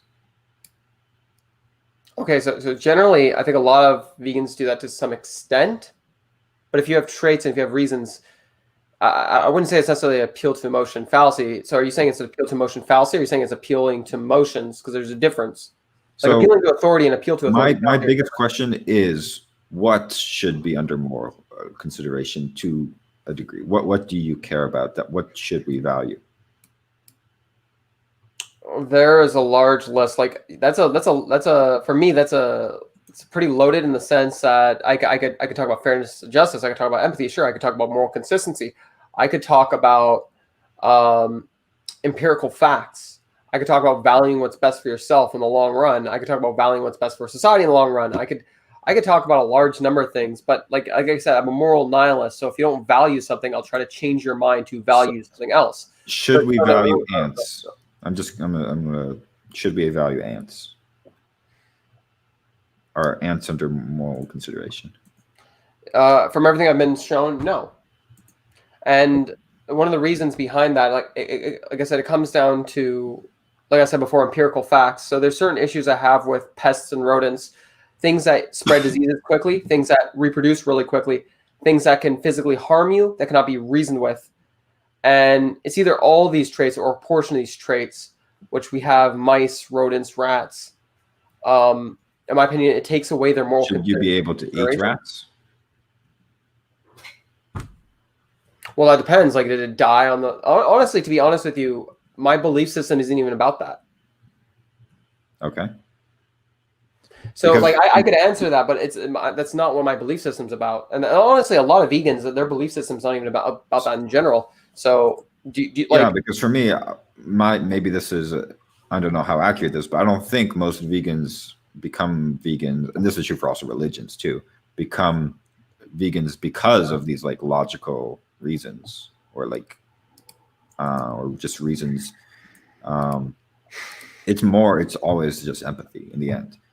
Okay, I have a hunch for me, but okay, this is where I personally feel very this drives me up the wall. So I don't know. I can go through a hypothetical with you to kind of prove a point if you want. But first things first, I'm going to pull out my definition of veganism, if that's all right. Sure. So there might be some holes in this. I'm still working on. This is the current definition I have, and I will be posting it in the chat for you all to read. Enjoy my typos. Roast me, and I want all the insults, please. Oh snap! I'm going to have to cut this in two. I think our audience is pretty sympathetic towards veganism. Okay, so veganism is wanting to decrease animal-based products and services while trying to replace them with alternative non-animal-based products and services, with each vegan having their own personal philosophy and way of life of reducing harm and uplifting rights, while trying to act in line with one's value of animal life and rights. Now, generally speaking, yes, I would agree with you. Like, emotions is a huge aspect of it. Empathy is a big aspect of it, but to say it's the only aspect or it only boils down to it is false. Okay, yeah. Hear me out. So not only necessarily, but okay. I think a lot of people, that's how they're convinced. No, just hear me out. So, honestly, do you want to go through a thought experiment, or should I just elaborate nice and quickly for you? Go for whatever you want to do. All right, why don't we go through the apathy pill? So, Aporia, I'm going to give you a pill, okay? Sure. Now, this pill is going to eliminate or greatly reduce your empathy. You're going to be a near fucking sociopath / psychopath. Okay. You're really not going to have a whole lot of emotion. You're going to be kind of like, somewhat. But the thing is, you're going to have all your beliefs that you have now, all your framework, and you're going to be operating off that framework without any emotions. So, does that make sense? So you have all your beliefs that you do have, you have all your experiences, all your beliefs, but you just don't have the same amount of empathy. You have little to no empathy. Okay. Okay. So I'm going to run you through a series of questions. Number one. Okay. So number one question: if you could kill someone, if you could kill someone, let's say a neighbor or somebody you don't like, or a coworker, and you see him 3 to 4 days a week, you really hate this guy, would you do it? Right now or after eating this pill? After eating the pill. You've all these questions, you've taken the pill. You've taken the pill so against. I don't have empathy whatsoever. Yeah. Or very little. Like, here's the thing. Here's the thing most people don't know about. When you're going a little bonkers, sometimes you don't know if you have little to no empathy. Like if you're in a sociopathic type mindset. But I'm going to answer all of these descriptively because I'm not going to make moral proclamations. I don't make moral proclamations. So basically, I'm saying a person who doesn't have empathy, would they do this? Potentially. That's basically the problem. That's the problem with this thought experiment. No. It's you. And this question it's independent of me. No, but this Because I'm making no. descriptive Then statements. but now you're changing. But now you're changing what the whole point of the hypothetical is. It's Well, actually no. There Just is hear no me out. distinction between your thought experiment and it just being a person. And the reason is because the only There is a difference- huge difference. Why? And because people have different belief systems. People have different things that they value outside purely of empathy. So this is like your hold thought on. experiment should be independent of whether it's me or a person because I'm only No, answering that's descriptively. absolutely no, because I'm having this conversation with you. That's why Isaac has named the trait and he asks somebody. Like, okay, so No. Can I okay, explain this though? Because like you're saying, if I took this pill, right? Like, so it's me, but I don't have empathy. Would I do such a thing? That's the question, right? yeah, it's you. It's so. But why does me matter here? Because I'm asking because I'm trying to put your belief systems and I'm trying to put your perspectives to test.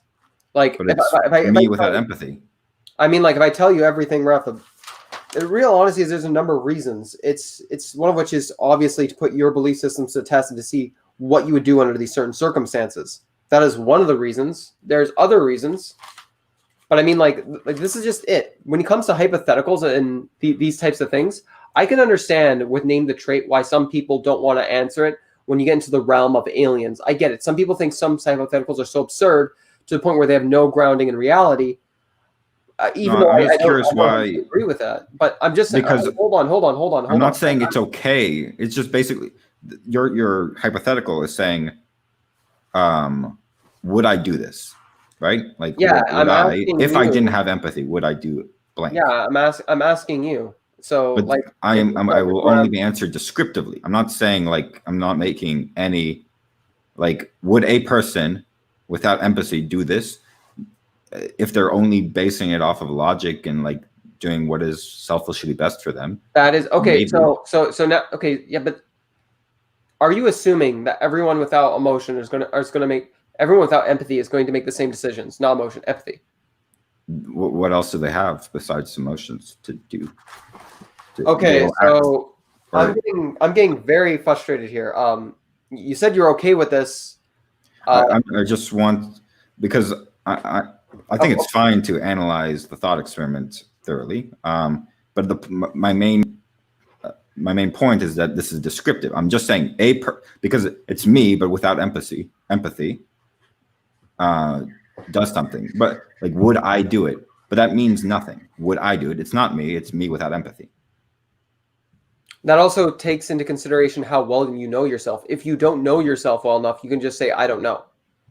You don't have to give me a yes or no answer. I'm not going to tell you to give me a yes or no answer, so I'm going to kick you out of this Discord room. Like, I'm not going to be a dick about it. The answer for your hypothetical will always be whatever is selfishly in the best interest of the person. Okay, I'm going to be very straightforward with you, Aperio. Yeah. I've given this to multiple people. Mm-hmm. What people consider to be their self-interest can be different things, but also that in and of itself, depending on what you define as self-interest, is, there's certain people that might display altruistic behaviors, and sure, yeah, don't get me wrong, we can go to the whole selfish gene, altruism is selfish, fine, but I'm just saying what you're saying, Aperio, is false. I've seen it in the real world, and I could expand on it later, but I would appreciate. Okay, I will go along with your thought experiment as you want me to do. Somebody's asking what color it is. The color is hose and hose mad. I'm just memeing. I'm memeing. Oh, okay. My point is that I'm a moral anti-realist. So if you're going to ask me, would I do this? It would basically be like analyzing what would be in my best interest. With all due respect, I'm not an objectivist here. People can make many different decisions, and you think everyone would, but they wouldn't. So okay, this is you. Okay, so if I gave you this pill, you took it, so if you wanted to kill somebody, like a coworker, a neighbor, or somebody, first question, you have this pill, all your experiences, your framework, your values. So every experience up until now you have. So you can have respect for somebody, you can have hatred, you can have anything outside of empathy. So you can value other emotional aspects. That might give someone consideration outside of empathy. So it's just empathy. It's not empathy and moral consideration. And it's not empathy and values. You can still have values. So you lost. I get empathy. Okay, yeah. So yeah, you can't feel empathy. You took the pill, so you want to kill somebody, and this person. You're already saying I want to kill somebody, so I will kill somebody. No, okay. If that's how you say it, you want to kill somebody. No, but you literally said I want. That's the answer. Then, if I want to kill somebody, I will kill somebody. So you have the urge to kill somebody. Okay, then I would do it. You have the impulse to do so. It could be a neighbor or somebody. By definition, I would do it because you just said I would. You said I want to kill somebody. Yeah. Okay. So yeah, so we got through that one. What did you? Okay, so obviously you probably would have thought about this beforehand, but have you thought about how you would do it? Would you care if you got caught? The cops, did that go through your mind? Obviously, this is part of the consideration because I would want to do this. I've already determined that, if I was likely to get caught, I wouldn't have wanted to do it. Okay, so yeah, so if you're likely to get caught, you most likely would not want to do it. Okay, so allow me to rephrase that. Okay, now the reason why this one was a little bit tricky is to sort of see how you'd respond if the first thing you thought about was consequences. I guess you could say it's testing in some shape or form. So I'm gonna say this another time. So the number one question. So if you thought you could if you had a plan, you're not sure if you could get away with it, but you have a plan where you might be able to get away with it, and you had the urge to kill somebody. There's somebody you don't like. You kind of want them dead. He could be your neighbor, your coworker. Would you kill that person?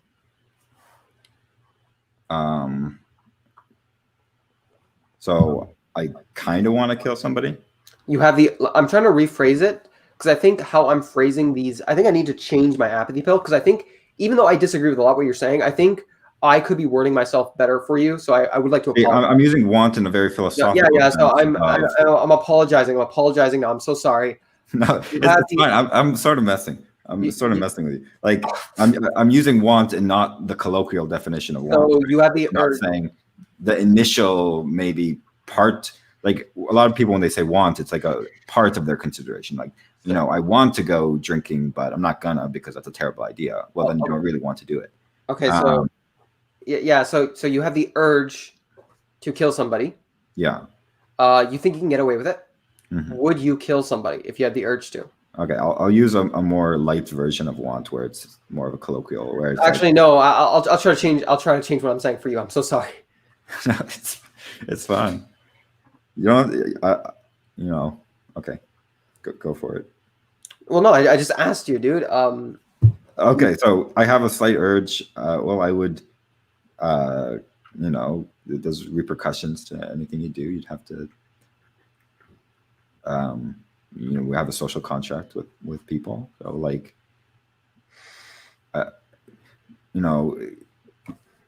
there's a saying, I think it's Christopher Hitchens would say this, I'm not sure, where it's I want to kill I kill as many people as I want, which happens to be zero, right? Or, I don't know if Christopher Hitchens says that. Somebody says that. And that's sort of my philosophy on a lot of things. That's Penn Jillette, I think. Penn Jillette, yeah. Okay. So we're gonna move. We're gonna move now. Okay, so basically it comes. So it would be very circumstantial. So allow me to rephrase that. So this is question number one. What if you? So we're still in hypothetical number one. Mm-hmm. Hypothetical number one. Let's say you had a strong urge. You wanted to kill somebody, and you might be able to get away with it. You're not sure, but you have a plan. If you have a strong urge, do you know yourself well enough to answer this question? Do you think you would kill this person?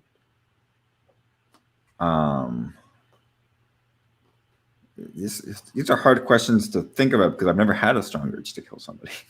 So I don't know how that would feel like, but I guess if I did in this instance have a strong urge to kill somebody, I would maybe. Oh. I don't know. I guess. Yeah. Sure. Okay. So number two. Cancel. If you can kill someone and get away with it, but you would lose if you kill someone and get away with it, but you would lose the respect of someone you respect. So your spouse, your dad, your mom, just anybody. Think of someone you really strongly respect, and you're going to lose the respect. How strong is this urge? It's probably not. The urge is. We'll say the urge is strong. Your urge is strong. You want to kill this person. I have a specific. But you're going to lose respect. The problem with this is it's always going to be a cost benefit analysis, right? Like no matter whatever scenario you give, it's going to be a cost benefit analysis. How much do I value this so-called respect? How much do I value this? So, how much happiness I will get from killing this person? So it's always going to be this cost benefit analysis. But like you might be changing, the different factors. You'll be like changing but this is a strong urge. This is a lot of respect lost. Like. Yeah, Porio, you don't have to answer black and white. So you can explain situations where you would and wouldn't. So I wouldn't see. I wouldn't if I valued the respect more than I valued the satisfaction I get for this murder. Like that's pretty much it. Now I don't know if there's an easy way to compare those two values, but I think that's something that the brain sort of does, where it's sort of. You're always, whenever you make a decision, you're looking at all of the different feelings and consequences of that action, and you're trying to do the best you can to weigh that. So in this scenario, I have this strong urge. Or here's an even better way to say it. Do you think the urge would be strong enough to make you kill somebody, but you would lose if there was an urge? Do you think there's an urge strong enough to make you want to kill somebody if you had control? But you would lose the respect of someone you respect, and you knew you could get away with it. So let's. It would have to be a very I don't know this feeling. It's like asking somebody who's blind like what a color is. Like I don't know what this urge is to kill somebody, right? I don't know how it feels in a scenario where I have it in order to compare it about losing respect for somebody, which is a feeling I do have. So like as of right now, I can imagine the loss of respect more than I can imagine this theoretical hypothetical urge to kill somebody. So like I don't feel like I can thoroughly answer this question. No, the honest answers where you're just trying to put yourself in that hypothetical. That's what I'm looking for. Generally speaking, I haven't actually philosophically thought out the answer I just said there, but generally speaking, so far. So number three, if you were over, okay, so number three, if you owned a let's say electrical company, and you recently got the monopoly in your city or town, and your town is a little bit spaced away from other towns, not super spaced, but like, it's a half an hour drive to other towns, 20-minute so you have a monopoly on a city or town for commercial buildings, and you own electrical business. Now your business team, your marketing team, your accountants team tell you from a business marketing accountant standpoint, their opinion from this business, and they're used to helping run, let's say retail stores, used to helping run other businesses. So these business analysis people, they're not specialized. They're just generalists. Now they're telling you that you could overwork these employees and underpay them. You could pay them $2 or $3 less and make them work 6 days a week. And depending on your country, maybe 7 days a week. But they're telling you you can. I have no empathy in this scenario. Right? You have little to no empathy. Would you do that? So obviously not, because I don't value this. Right? Like I don't value their in this scenario. I don't. So I'm going to be very just said. So okay. So I'm just going to let you know, like I've worked in construction, and I've seen business models where people do exactly what I just said there, where they underpay their employees.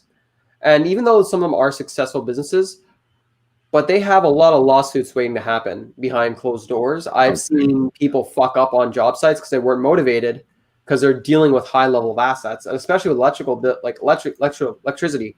You could put the building up in flames if it's done improperly. Like if you overwork somebody and they're tired, or if they just feel like they're getting ripped off and they're not motivated, you have that problem. Now they're telling you from a business marketing standpoint. That's why I said that. They were not telling you from an electrician standpoint. Sometimes there's a disconnect between corporate and the people working at the bottom. So Okay. Knowing this information now, if you knew there was a huge liability of Yeah, you can but now you're just suggesting that giving them good working condition is in my best interest. But yeah, I never said which one was in your best interest. I just said your marketing and business team told you that. Like, so you have to understand, Aporia, there's a lot of people that go off this egoist mindset. That would hear something. By the way, I'm a psychological egoist, not an ethical egoist. I'm not. It's not really relevant. I'm just saying, to somebody who is thinking in their own interest. Let me remove egoist. Someone who's thinking in their own interest. There's people where they'll hear something like that from a business or marketing team, and even if that business or marketing team is not specialized in their field, they will take their word over people that are perhaps, foremen, chefs, people that will tell them, no, this is a bad idea. This might work in retail, but this isn't going to work here. This might work here, but this isn't going to work there. Mm-hmm. This is a real world phenomenon that happens all the time. So, okay. I'm not trying to be fallacious, like gotcha. I'm trying to just. It's not like for me. It's not a gotcha because I told you from the start. All of my answers are going to be, or I will in this scenario, I will do whatever I think is in my best interest. So, okay. So number answer to all of them. So right, number 4 is What if you owned a retail store and you could do the exact same thing I said before? So your marketing and business team told you that you could overwork these employees, underpay them. It's retail, so they're not dealing with equipment that's going to put the place up in flames. Would you underpay them and overwork them? They're telling you from a business marketing standpoint. Once again, a business marketing standpoint. So they might. This is just their opinion, looking over the data. They're not on the floor talking to these people. Okay. Well, I'm no expert on like the differences between these two businesses, retail and the other one. If I think that giving them good working conditions is best for me, I would do that. If I think that overworking them and paying them little is best for my interest, then I'll do that. Okay, that's good. So basically, that's fair. I'm not even going to push you. What I'm going to say is, like, you can underwork employees, but the problem is if they leave, then turnover it's a big cost. But at the same time, it's not necessarily a win or lose. It's just it's actually a gamble when you underpay your employees and overwork them, because people won't want to work for you, but at the same time, you might actually save a lot of money, but you might not. Mm-hmm. Like, it's actually just like business. It's a risk. People don't understand that. What appears. But the philosophy of, like, I think that everybody acts in their own self-interest. Empathy is part of this equation, right? So for most people, they act in their best. They attempt to act in their best interest, right? Mm-hmm. The motivation is self-interested. That includes empathy. So that means that if given 2 options, and if one of them makes them feel bad because of empathy, they would choose to do the other one. Okay, so I don't understand. Like, all of these cases, I gave you the exact same answer. I would, if I don't have empathy, I would do whatever I think is in my best interest without the empathy. I'm just subtracting empathy from this equation. Like, so what we can do 2 more hypotheticals, and then, or actually, do you mind if we do 3 more? Then I can answer that, or do you just want to end it here? Because it's up to you. Like, I feel like it's gonna be the same. I'm gonna keep. All right, so I'm just gonna. Okay, so so mind if we do just 1 more? Sure. Okay, so let's just hypothetically say you're stranded somewhere far away from society, mm-hmm. and you met up with these people. So kind of like The Walking Dead, you're with a group of people that are trying to survive, and you've been with them over a week. They're okay people. You had the apathy pill. So a bunch of wild predators, such as wolves, attack the group. Now you have a spear or something you can use to try and fight them off with. If you thought you might die. You're not convinced you will die by looking at the danger, but your innate instincts is telling you might die. Like a 50% chance, just your guess off the top of your head. Would you stay and fight with that group, or would you run and save yourself? All right, so I'll try to be detailed in this cost-benefit analysis, because, like, it's not. I might need these people to survive, right? Like, and I might need the respect of others also, and those don't fall under empathy anyway. Those are So like I could tactically say that without them, I have a P chance of dying, and with them, I have a Q chance of dying, and I multiply that by the likelihood of me dying in each scenario, and then that's my cost-benefit analysis.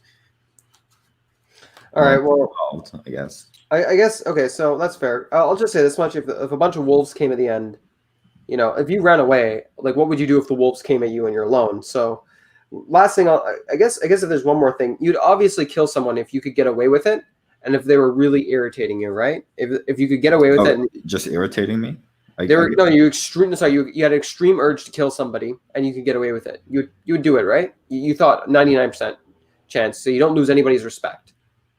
If are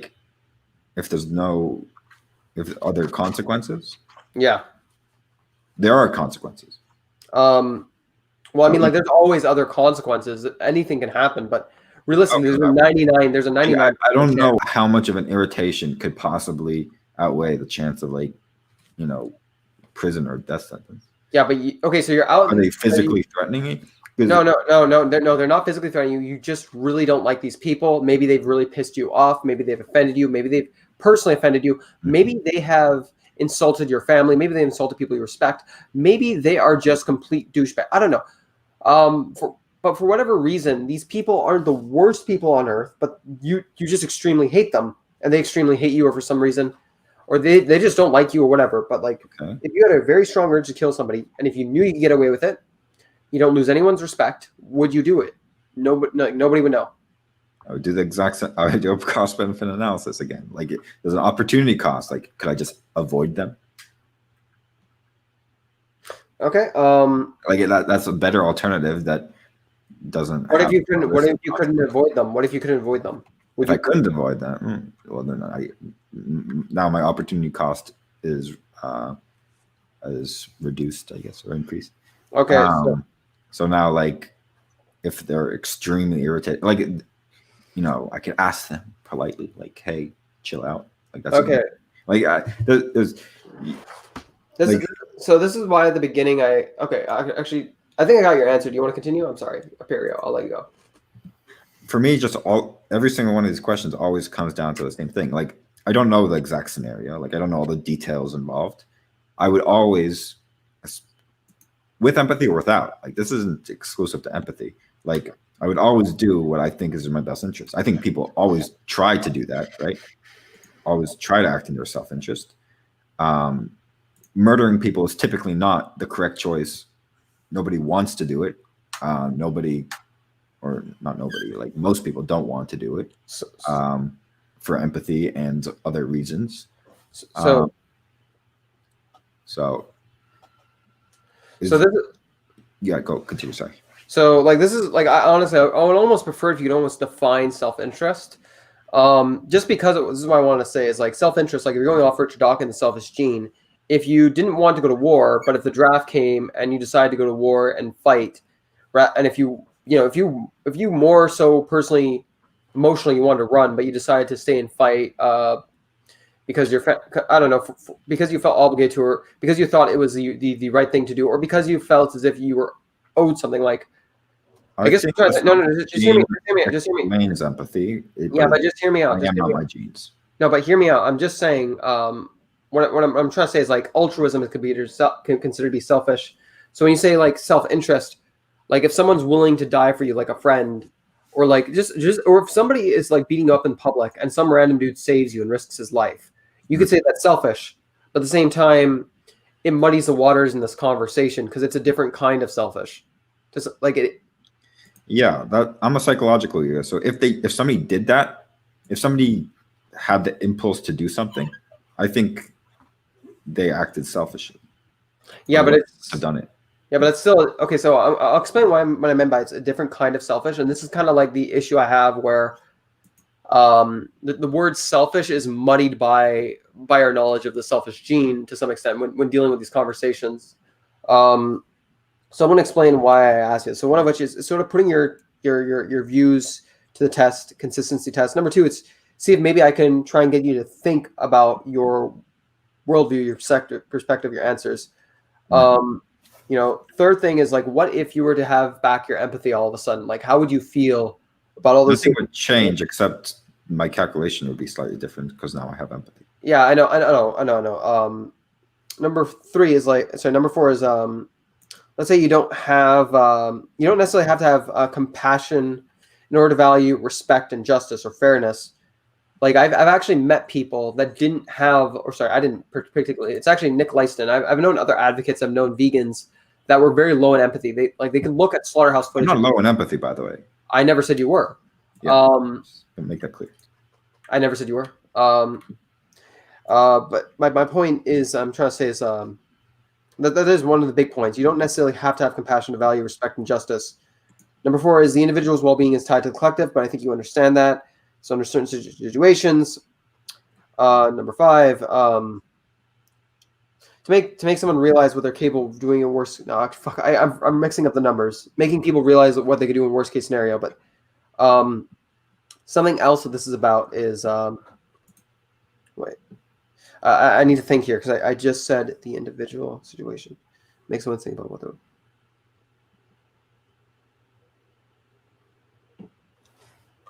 Oh yeah, right.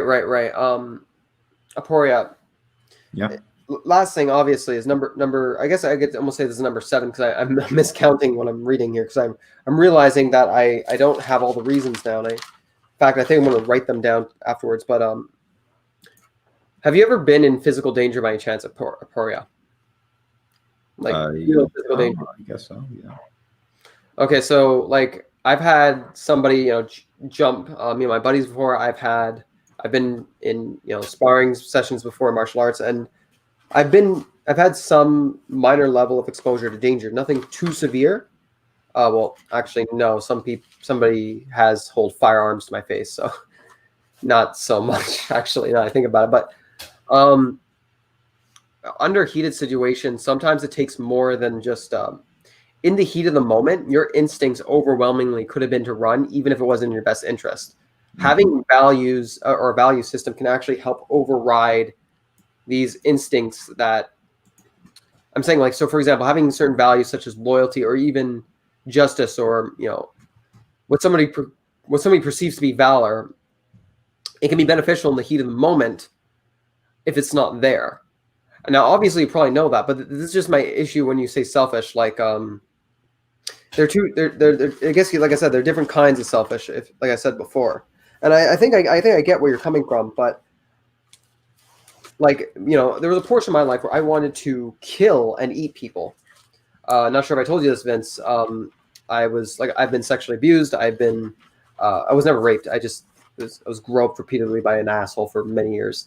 I was psychologically abused, and I was a little bit nutty, that's for sure.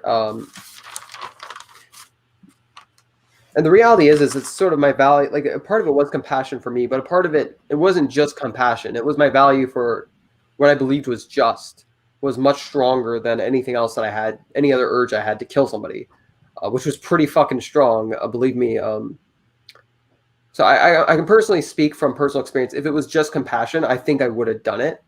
Like, I would have went to juvie, or maybe I would have become a completely different person and be in jail right now. Maybe I would have been addicted to harming people. Maybe it would have turned me into a different human being. But the thing that turned me away was a value that actually was beneficial in the long run. And this value might not be beneficial in the long run, but it's something that some people choose to have. It's kind of like the whole. It's a sort of the question if courage is worth having or not. Or if justice is worth having or not. The faults and the negatives of it. If that makes sense. Aporia, are you there? Yeah, I'm here. I'm listening. So this is just my perspective, like, where it generally does boil down to empathy. But the apathy pill for me, creating this, if anything, it made me realize it is useful to empathize. So it is good to empathize for yourself if you can, to some extent, depending on certain situations with certain beings.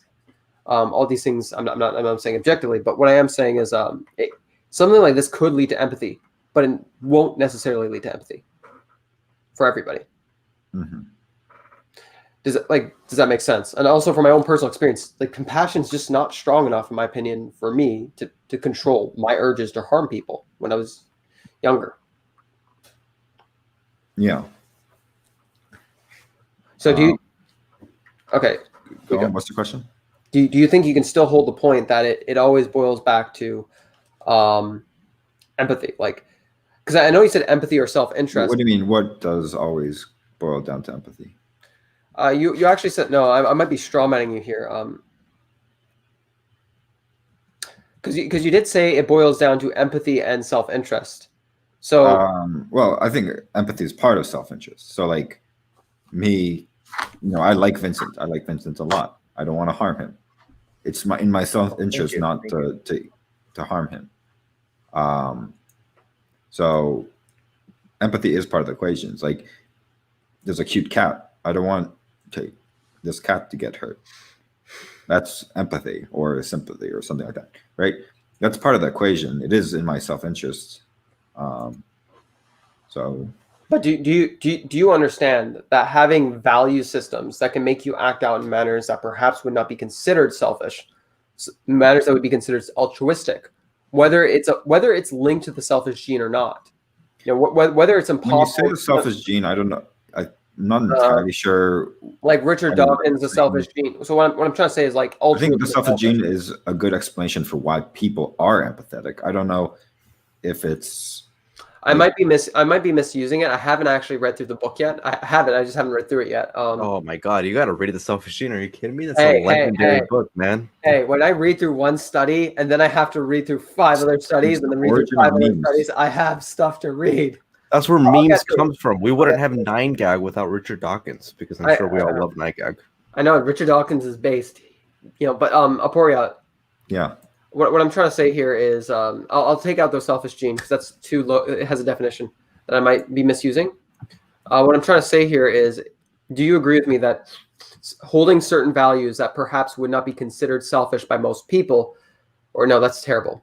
Would you agree with me that doing certain behaviors that could be that could involve you doing some form of self-sacrifice or involve you doing against what your urges are, might be one of the reasons besides empathy? So doing something that is perceived to be altruistic. Yeah. So like, I'll give to charity or homeless people. I've done it many times, despite being a psychological egoist, because it makes me feel good.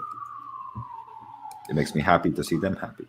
Okay, so you do agree with me that you don't necessarily need but particularly what I'm trying to say is you don't necessarily need to believe that what you're doing is selfish in order to do what you're doing. Like for example, like when somebody is doing a selfish thing such as stealing, they're aware they're doing something selfish. When somebody's trying to self-sacrifice themselves, they might be thinking to themselves, "Fuck, I really don't want to do this right now." But I definitely think people put their actions into categories. And I think that is true. So like for most people, giving to charity is a selfless act, right? Like for most people, you put that in the category of selfless. I think personally, as a psychological egoist, that if you introspect far enough, like if you ask yourself, why are you actually doing whatever you're doing? It always boils down to something self-interested. Now, does that mean that there are not, it might be, so saying self-interested be a bad term. My question. Yeah, but that's not my question. My question is they're behaving in manners where they at the moment that they don't personally feel as if they're doing what they wish they could be doing in their own self-interest. Like somebody could run away in their own self-interest, but their values demand that they do something of something that would be considered more heroic. So if you have a value system that is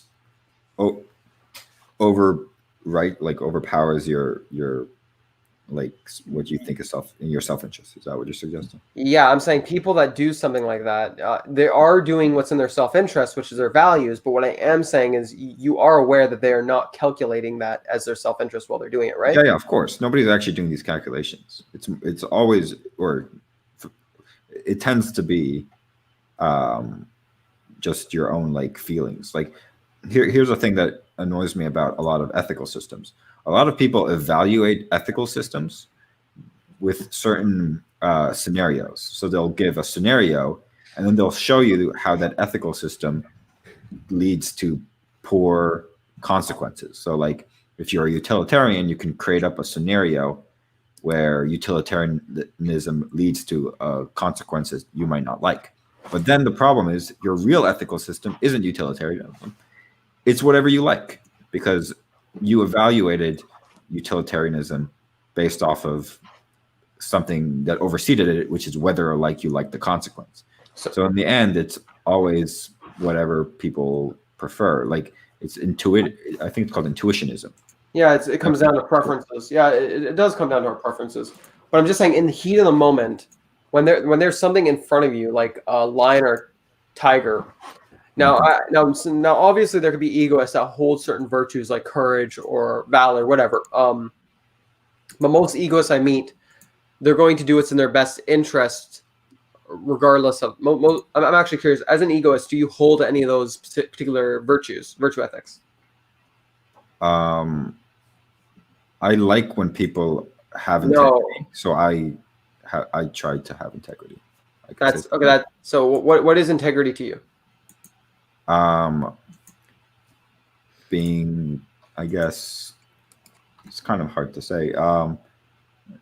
Having a consistent values, I guess. I don't know. Like, for example, like saying, if you're a champion against theft and you're also a thief, you don't have integrity. Like, hypocrisy maybe is okay. So integrity. So you value not being a hypocrite. So I'm just saying you could technically be that, but what I'm saying is in the heat of the moment, having something that drives you to sort of make that leap to save somebody. If you didn't have empathy, sometimes you need something a little bit more. And at any point in your life, your emotions, you could connect to things more in depthly. So for example, humans are not just logical animals, we're also emotional animals. You could connect to animals at any point in your life. What I'm trying to say is even if you might not connect to them right now, at some point in your life, you could easily just connect to them and end up regretting your decisions. I mean, like, I used to meme on vegans and vegetarians so hard, and now I regret eating meat for so many years, is one example. And I can say from this, from like just a completely logical standpoint, the benefits of if I had that, if I had another virtue that would have prevented me from behaving in that manner, other than empathy, to have that foresight. When he says integrity, what he's more or less is saying is not being a hypocrite. Yeah, I don't know if that's the actual definition of integrity, but that's what I sort of came up with at the top of my head. So the particular reason why I'm saying this, like I've been in situations with like when you're doing hard sparring, like Muay Thai, anything. Like I used to go out with my friends and we would spar with no rules. So he'd kick me in the balls, he'd punch me in the face, he'd poke my eyes, he'd hit me in the back of the head. Like it's easy to develop a really bad temperament. It's really easy to sort of let yourself go in the heat of the moment, whether that be through conditioning yourself to be more angry, or whether that be through having a decent life right now and conditioning yourself to be more neutral, mutual, whatever. But I'm just saying, I agree with you. The truth of egoism is that we are selfish animals. Now, would I say I pick up an egoist framework? No, I mean, like just like any framework, you can have reductios. And honestly, right now, like I said, moral nihilist is kind of an easy position to take, and I'm not convinced that morality is objective, even though I think it might be. I don't know what the distinction is between moral nihilism and moral anti-realism. I'd probably put myself under moral anti-realism. I wouldn't say moral nihilism is. I wouldn't say anti-realism in the sense that I'm not anti-objectivist. I think objectivity might be real, but as of right now, I'm just not convinced. I see.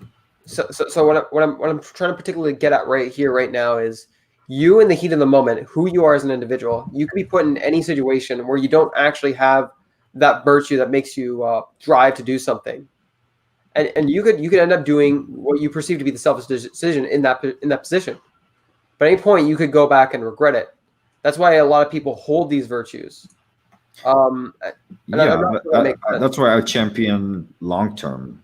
Whenever you're making long-term selfish decisions, like I guess I don't know, but like you're saying, like not being a vegan and then later regretting it. It was one example with me, but it could be anything. It could be, for example, leaving someone to die when you could have saved them.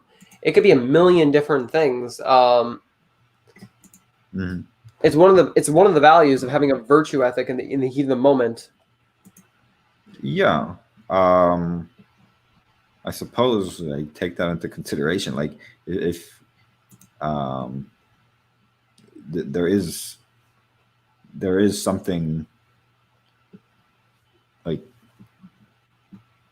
I'm not sure how to describe it, but like, yeah, like there are certain actions that are you're less likely to regret than others. So right now we live in civilizations where things are becoming more peaceful. Compassion tends to increase, or the circle of compassion tends to increase as suffering goes down. For example, as our countries have developed, we have free slaves. We've included people of other races as one example. We don't oppress women. Even though I prefer women in kinky cages, consensually. Jokes. But my main point here is there are certain probabilities. So what I'm just saying here, and this you could say this is appeal to probability fallacy. Now I'm not saying the odds are you will. I'm just saying I'm not saying 100% you will. Like, or won't. Is it the idea of like being on the wrong side of history? Is that the sort of? No, it's being on the wrong side of yourself in the future, because that's actually objective to who you are. Because even if morality is completely subjective, there are objective baseline foundations for morality. The fact of evolution, environment. I've said this. The fact that we all have a belief, pain, pleasure, logic, emotion, and pain, pleasure, environment, evolution, pain, pleasure, environment. What was I said? Logic, emotion. There's two other things that affect it: pain and pleasure, environment. Yeah, environment and evolution. Fuck, I'm getting tired. Logic and emotion. There's two fucking other things. Pain, pleasure. Are these like motivations? No. This is just. I'm just describing what morality is. It's based off of pain, pleasure. It's based off our environment or evolution. It's based off of the individual and the collective, and logic and emotion. And even if morality is completely subjective, even if it's completely subjective and we can't prove it to be objective, no matter how well you dissolve it down to the individual, what they will not regret is objective. I'm saying you could be on the wrong side of yourself and not even know it. And it's one of the values of having these virtues. Like, I can go forward and die for my friend and die glorious battle. Fuck yeah. But, or I could just survive and just be like a beast and fucking brag about it. Go have a beer. So for me, I don't know how true this is for other people, but I make sure to distinguish people's decisions based off of the information they had. So, for example, if I made a decision which had the bad consequences, like I made a poor choice because it had bad consequences, but I still think that based off of the information I had, I made the best decision I could, I would have no regrets. I don't know if this is actually answering your what you were going for, but so like in the past, there was like a raffle, and I picked the right one. I picked the right number. I picked the correct number that they actually chose, but I later changed it to a different number because I saw that if they were going to pick who was the closest to the correct answer, I found an area in the raffle that had a lot of space around it that covered the most ground. So I changed my answer from what ended up being the correct answer to an incorrect answer, but it covered more ground because it was statistically more likely to win. I have no regrets that I did that. That was the correct thing to do.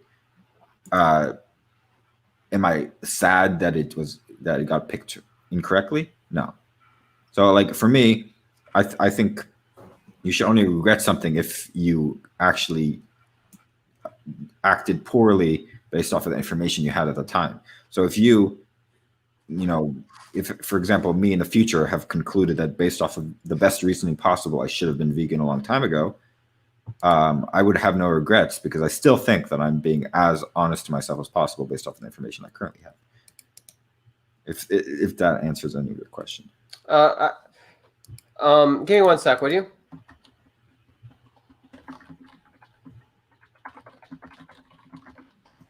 Sort of sharing this. Actually, no, never mind. I'm not gonna put this here. So right, dude. I get it. Like, this is something I do want to say though. I have to say personally, I when it comes to regret, that is good theory, right? But I think under immense suffering, that theory could completely be altered. And just hear me out. Like, what I'm really trying to say here is like, most individuals haven't experienced PTSD. I've had similar things where I used to have repeated nightmares of being sexually assaulted, waking up being paranoid of that happening. Like whenever I think about it, I'd look around and I was acting as if it was happening all over again. I had panic attacks.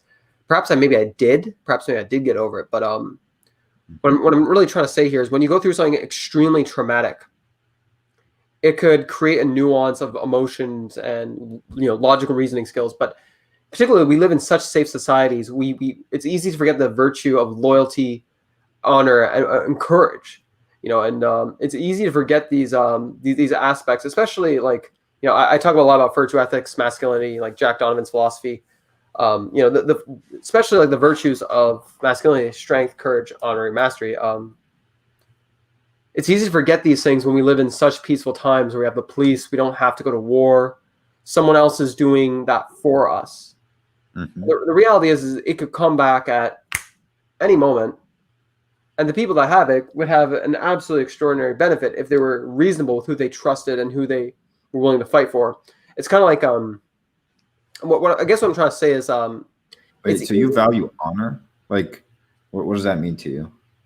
If you ask Jack Donovan, he would say loyalty, but in particularly when it comes to four virtues of masculinity, it'd be different. But in this particular context, I really don't want to go down my personal perspective, although I could tell you, but I don't think it's relative.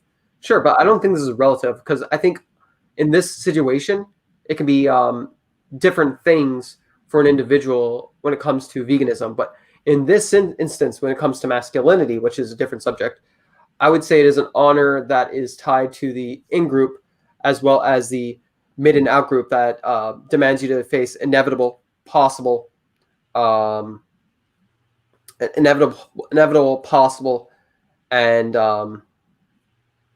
physical danger. So, it's the type of honor that drives you to the battlefield, but also at the same time, it's the type of honor that it's also a better way to say it is that's question begging. It's a form of loyalty to the mid and out group, to the in and the mid group and potentially out group that demands you to be able to face inevitable, possible, and physical danger. And because that was question begging. So if anyone saw that in the chat, I apologize for my fallacies. But that's not relevant to this. What's relevant to this is any form, like particularly a form of honor or a form of loyalty for you, loyalty or allegiance that would, and I'd expand on a deeper, better definition. But pragmatically, simply speaking, loyalty, allegiance, that would sort of help you have this virtue. What I'm trying to say is it's easy to live in a society where you can get by mindlessly and not feeling anything. If you allegiance, what if I can ask, like you value allegiance just as a general concept, or is it allegiance to something specific? It could be your friend, it could be your family. To your children. Generally not children so much, but whatever. But my whole point I'm trying to say here is it's not forget about the wrong side of history. You could be the wrong side of you. I mean, like as humans, we're hugely disproportionately more likely to develop empathy for one another if we're exposed around each other in positive environments.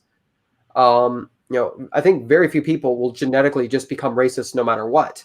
I'm not sure if you disagree with that, but so actually I actually have an article on this.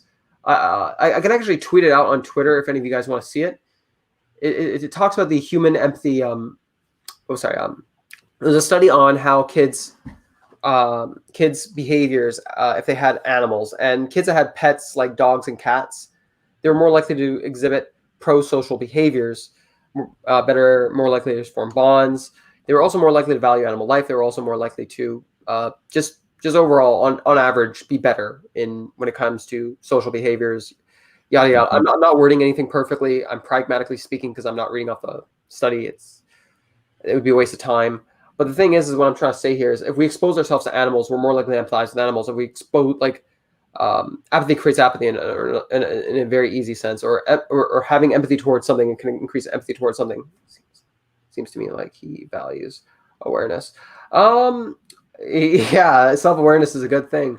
But what I'm trying to say here is you could be on the wrong side of you, and at any moment, if you just gave yourself the chance to empathize with these animals, your view would probably change. Like if you told most slave owners way back when you're not going to empathize with black people, hundreds of years in the future, they would have thought, okay, yeah, sure, whatever you say, whatever boomer, what I don't know. Well, I do empathize with animals, or I might not, but like the amount.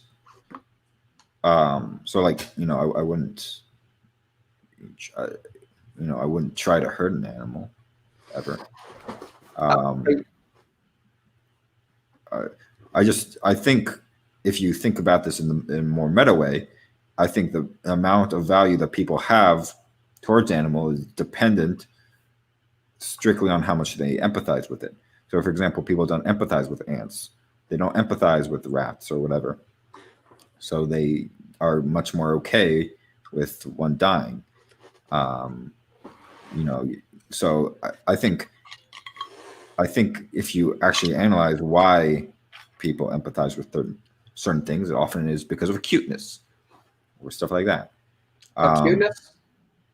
Yeah. So like, there's a reason why, for example, could you get a definition of cuteness and throw in the chat, or just change it? The definition of cuteness, or change it to something simple, just to make it simple for both of us.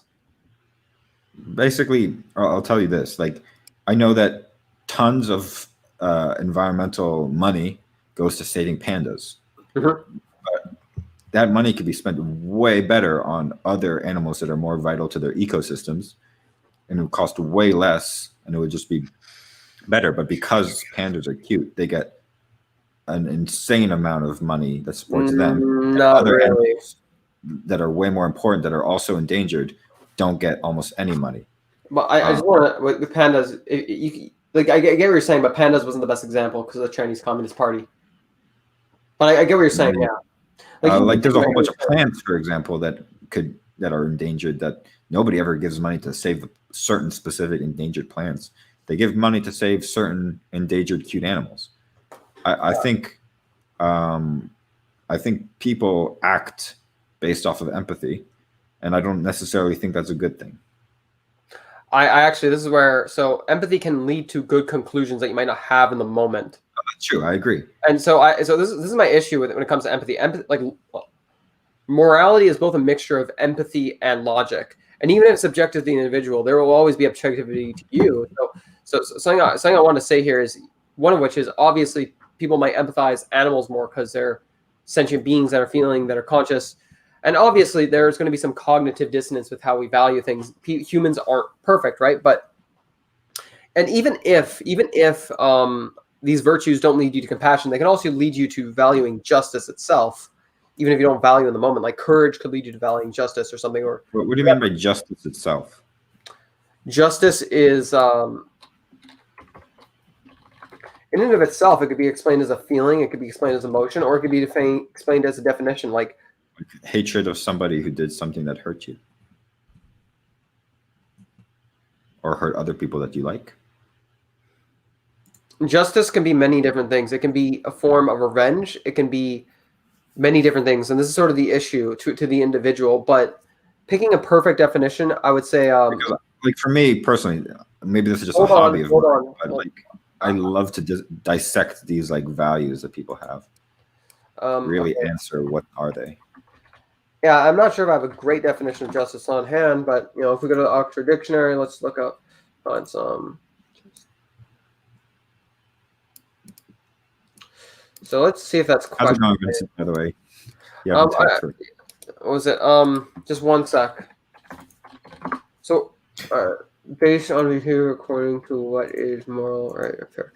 Okay, so I guess behavior or just behavior or treatment is, and I'm not sure if this is a perfect definition, but it's a definition I guess we could go for right now.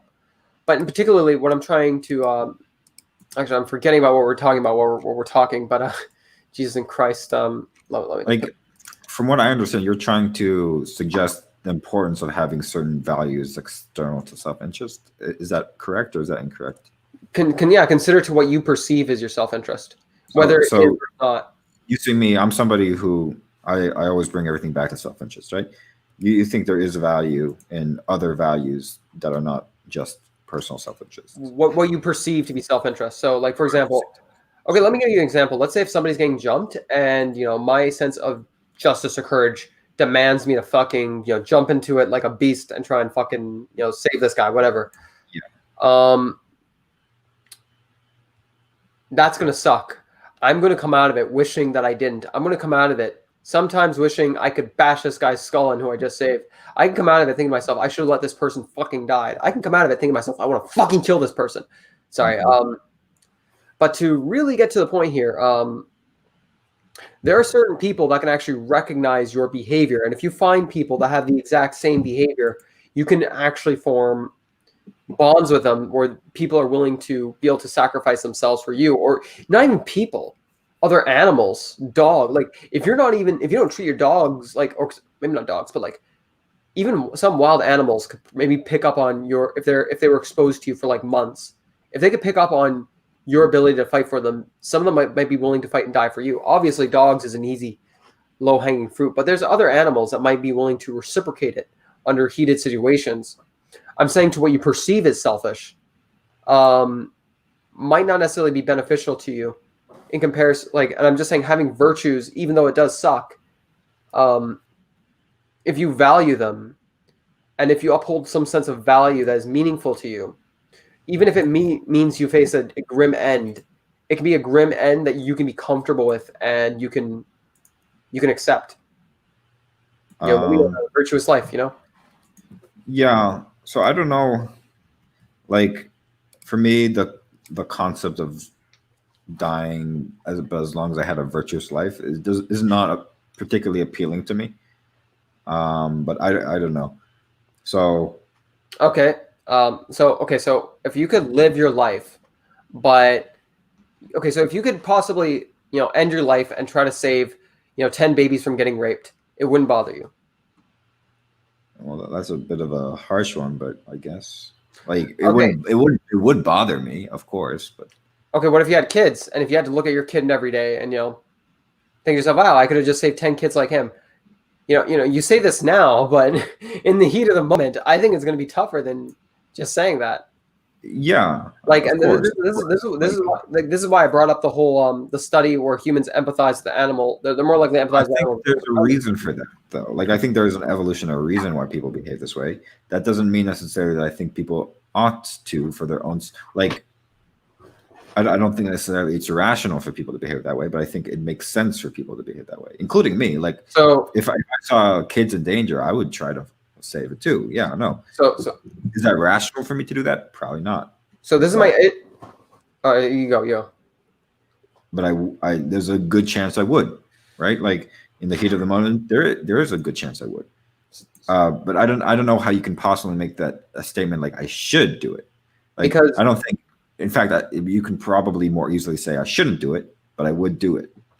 So like I'm not saying to the universe you should. I'm not like a moral nihilist. So if anything, I try to change your values. If anything, we can talk about. So hold on. Mm-hmm.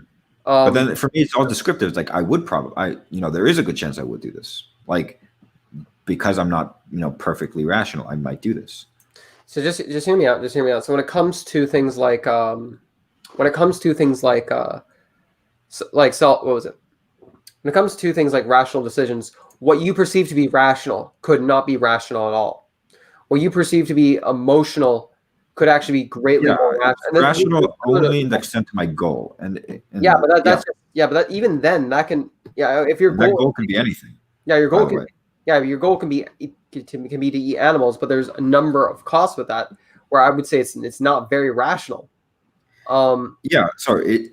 Rationality only extends to the goal that you choose to maximize, right? Like if my goal is my survival, then it's irrational. So the problem is I don't think there is a way to say you ought to have a certain goal. I think that's ethically impossible to do, you ought to have certain goals. You can say descriptively that people do have certain goals. So people tend to desire their survival. They tend to value the survival of their kids, and there is evolutionary reason for that. So when I say rational, sorry, I've been using rational a lot, or self-interested. It's always extend to a goal that I assume that people have. Yeah, or but a goal that I tend to have. That can be absurd in and of itself. Your goals in and of itself your goals can end up contradicting themselves easily, and a big part of it is the fact that we are not only emotional animals, but there are behaviors that are overwhelmingly likely to happen. Now, I'm not saying because it's overwhelming, you should. Period. I'm just saying, to really reflect upon what I'm saying and ask yourself if you think you're that majority or not. Now, once again, I'm not saying the minority necessarily should, but here's although I guess you could with a moral nihilist standpoint, but in particularly what I'm trying to get to here is your goals, whatever it could be. My goal could be to survive, but what meaning is survival if I spend the rest of my life hating myself because I wish I did something that I perceive to be altruistic? What is the meaning of survival if I didn't sacrifice myself? It clearly isn't to survive if you're regretting it. But that's just it. Like, you might think your goal is to survive now that you don't have to live with the consequences of your decisions. And I'm just saying, like, when it comes down to it, like with the whole 10 babies being raped, that was perhaps maybe a bit extreme, but realistically, it's not impossible. There's people that have opportunities to do what they perceive as right, or just, or there's opportunities what people have to do to fulfill an emotional goal, but it might contradict with their ability to survive. And at some point, I'm not saying people ought to value survival. I've never made a claim that people ought to. I'm just saying goals in and of itself. I'm just saying goals in and of itself can contradict itself, and it's one of the nice, beautiful things about having a virtue. Is regardless of what happened, you live or die with that virtue. Well, is your goal now this virtue? Yeah. Okay. So it is a bit paradoxical in that, like, you have goals. Everybody has certain goals. You can't easily choose them. It's sort of like the brain is sort of a decision-making machine, right? Like, it gets inputs, it gets from different senses. It has a mechanism. It has evolutionary, history, right? Like, you have memory, and then it makes a decision. That's what the brain does. It like sends electric impulses for you to do a certain action.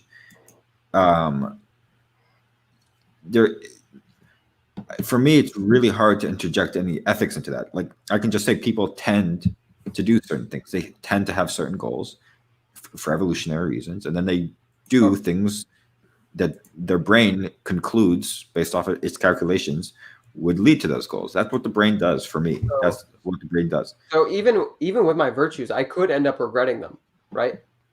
But at the same time, there are certain moments, and that is something that could happen. I'll give you that when you're saying it's a paradox. But in and of itself, the difference is if you have that virtue, there is a different trait. Wait, no.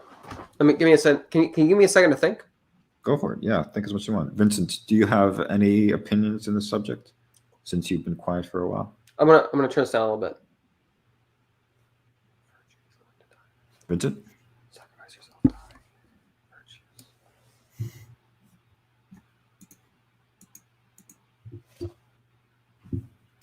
Okay, so I guess if anything, Apurio, I'll bite the bullet. You could end up regretting your virtues.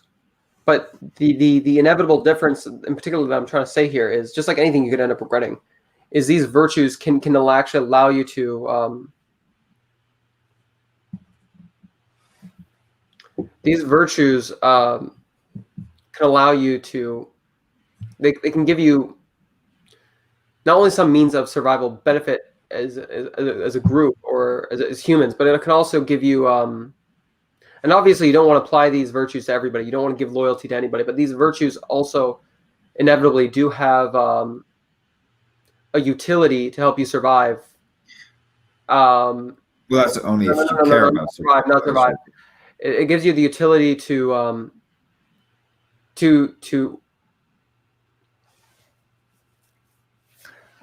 Like, it gives you no. Actually, I need to think about that because you actually do have a point because the virtue in and of itself is a goal. So if my point is, oh yeah, my point I'm trying to get to is goals that you believe are rational to yourself purely alone can goals that you believe are rational to yourself can contradict how you emotionally feel. Therefore, virtue is useful. That's what I was trying to say. So I think that might actually be a trait difference. I don't know if that's if it's a special pleading. I don't think it's a special pleading. But I would like to. You've been doing any. I want to. Wait, what? Yeah, you haven't been doing any special pleading as it could. Like I felt like I was close because I had to distinguish like a virtue that I forgot what I said earlier.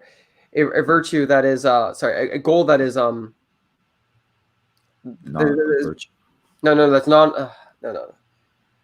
A goal that is not rooted in rationality can sometimes help you be at peace with your rational mind no matter what. And particularly when it comes to just virtues of yourself. Now this I guess in and of itself that you could say this is pragmatism, and we could go down that route. But before we go down that route, Aperio, I wanted to talk to you a little bit about ask you a very simple question. Yeah, new information tends to people go, but so here's a simple question. Have you actually ever been plant-based or been eaten vegan for like a week by any chance? Just curious. Not for. I don't think I've ever eaten vegan for a week. I've been close though. Like I've had weeks where I ate almost no meat. And okay, so why did you go back to eating meat? Simple question. Just be honest. It was because how you felt, the taste. Meat. Oh, okay, so that's an emotional state in of itself, right? Sure. So, I'm just curious. Like, how is it rational with all the negative consequences, whether this be to slaughterhouse workers, environment, or okay. For me, there's a distinguishment about things that are like I think there is a what's it called a tragedy of the commons scenario with a lot of these stuff. So you can potentially make the argument that if everybody stopped eating meat, the world would be better in some metric. I can probably concede that to some degree. But as an individual, no individual has the significant amount of power. So it is in my self-interest to do whatever I enjoy to do. Mm-hmm. Okay, yeah, but that in and of itself is that rationality is in my opinion it's emotional outside of the realm of what's been like. Here's a simple question: Do you probably value your well-being of your society, your nation, right? As far as it improves my well-being. Well, I think you kind of would acknowledge that being vegan is beneficial to your society, right? See, this like I can say it's beneficial to some stuff, but then you also lose the fact that meat tastes good.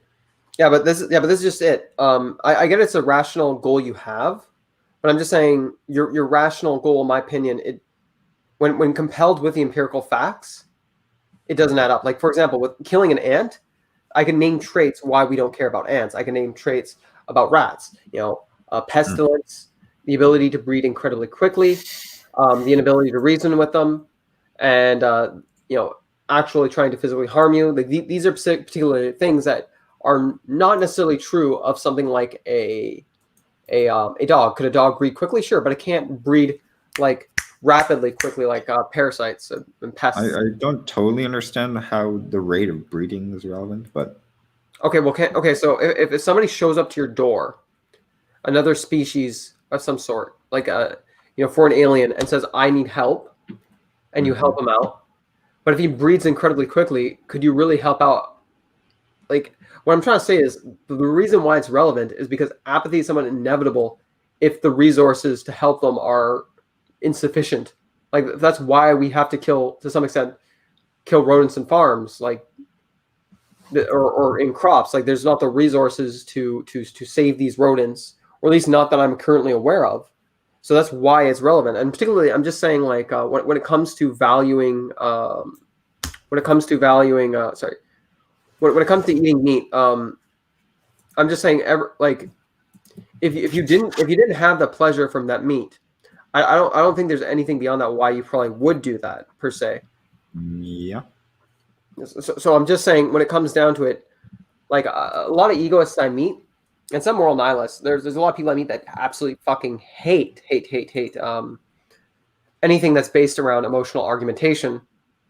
But I mean, like everything. I hate it. So I just don't find it like if I'm trying to be rational. Yeah, but I just ignore it. Other than just it makes you feel good, I don't see any other rational reason why you're eating meat. Like, aka justification.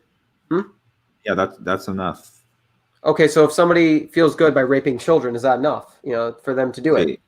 I'll make the distinction now. It's enough for like, descriptively. Like I enjoy it. If a person enjoys whatever raping children, they enjoy it. I'm not making an ethical statement here. You know that there's plenty of yeah. Okay. Yeah. I'm just saying I enjoy it. Yeah, That's but you're making a decision, and that's like you're making a decision. And to be honest with you, I'm curious if you, like, come on, are you really genuine about that? That's no, I think you are, yeah. But so like if somebody for some reason really enjoys murdering somebody, just like really enjoys it. For me, like I'm not going to say an ethical statement here. I'm just going to say that is not good for me. That's not good for everybody else. Let's agree that we shouldn't allow this. Oh, okay, so with that logic, I mean, like I wanted to harm people so much, so badly. If I had the opportunity to, and if I had your framework, I think I'll feel bad for that person because their desire is contrary to what's beneficial for society.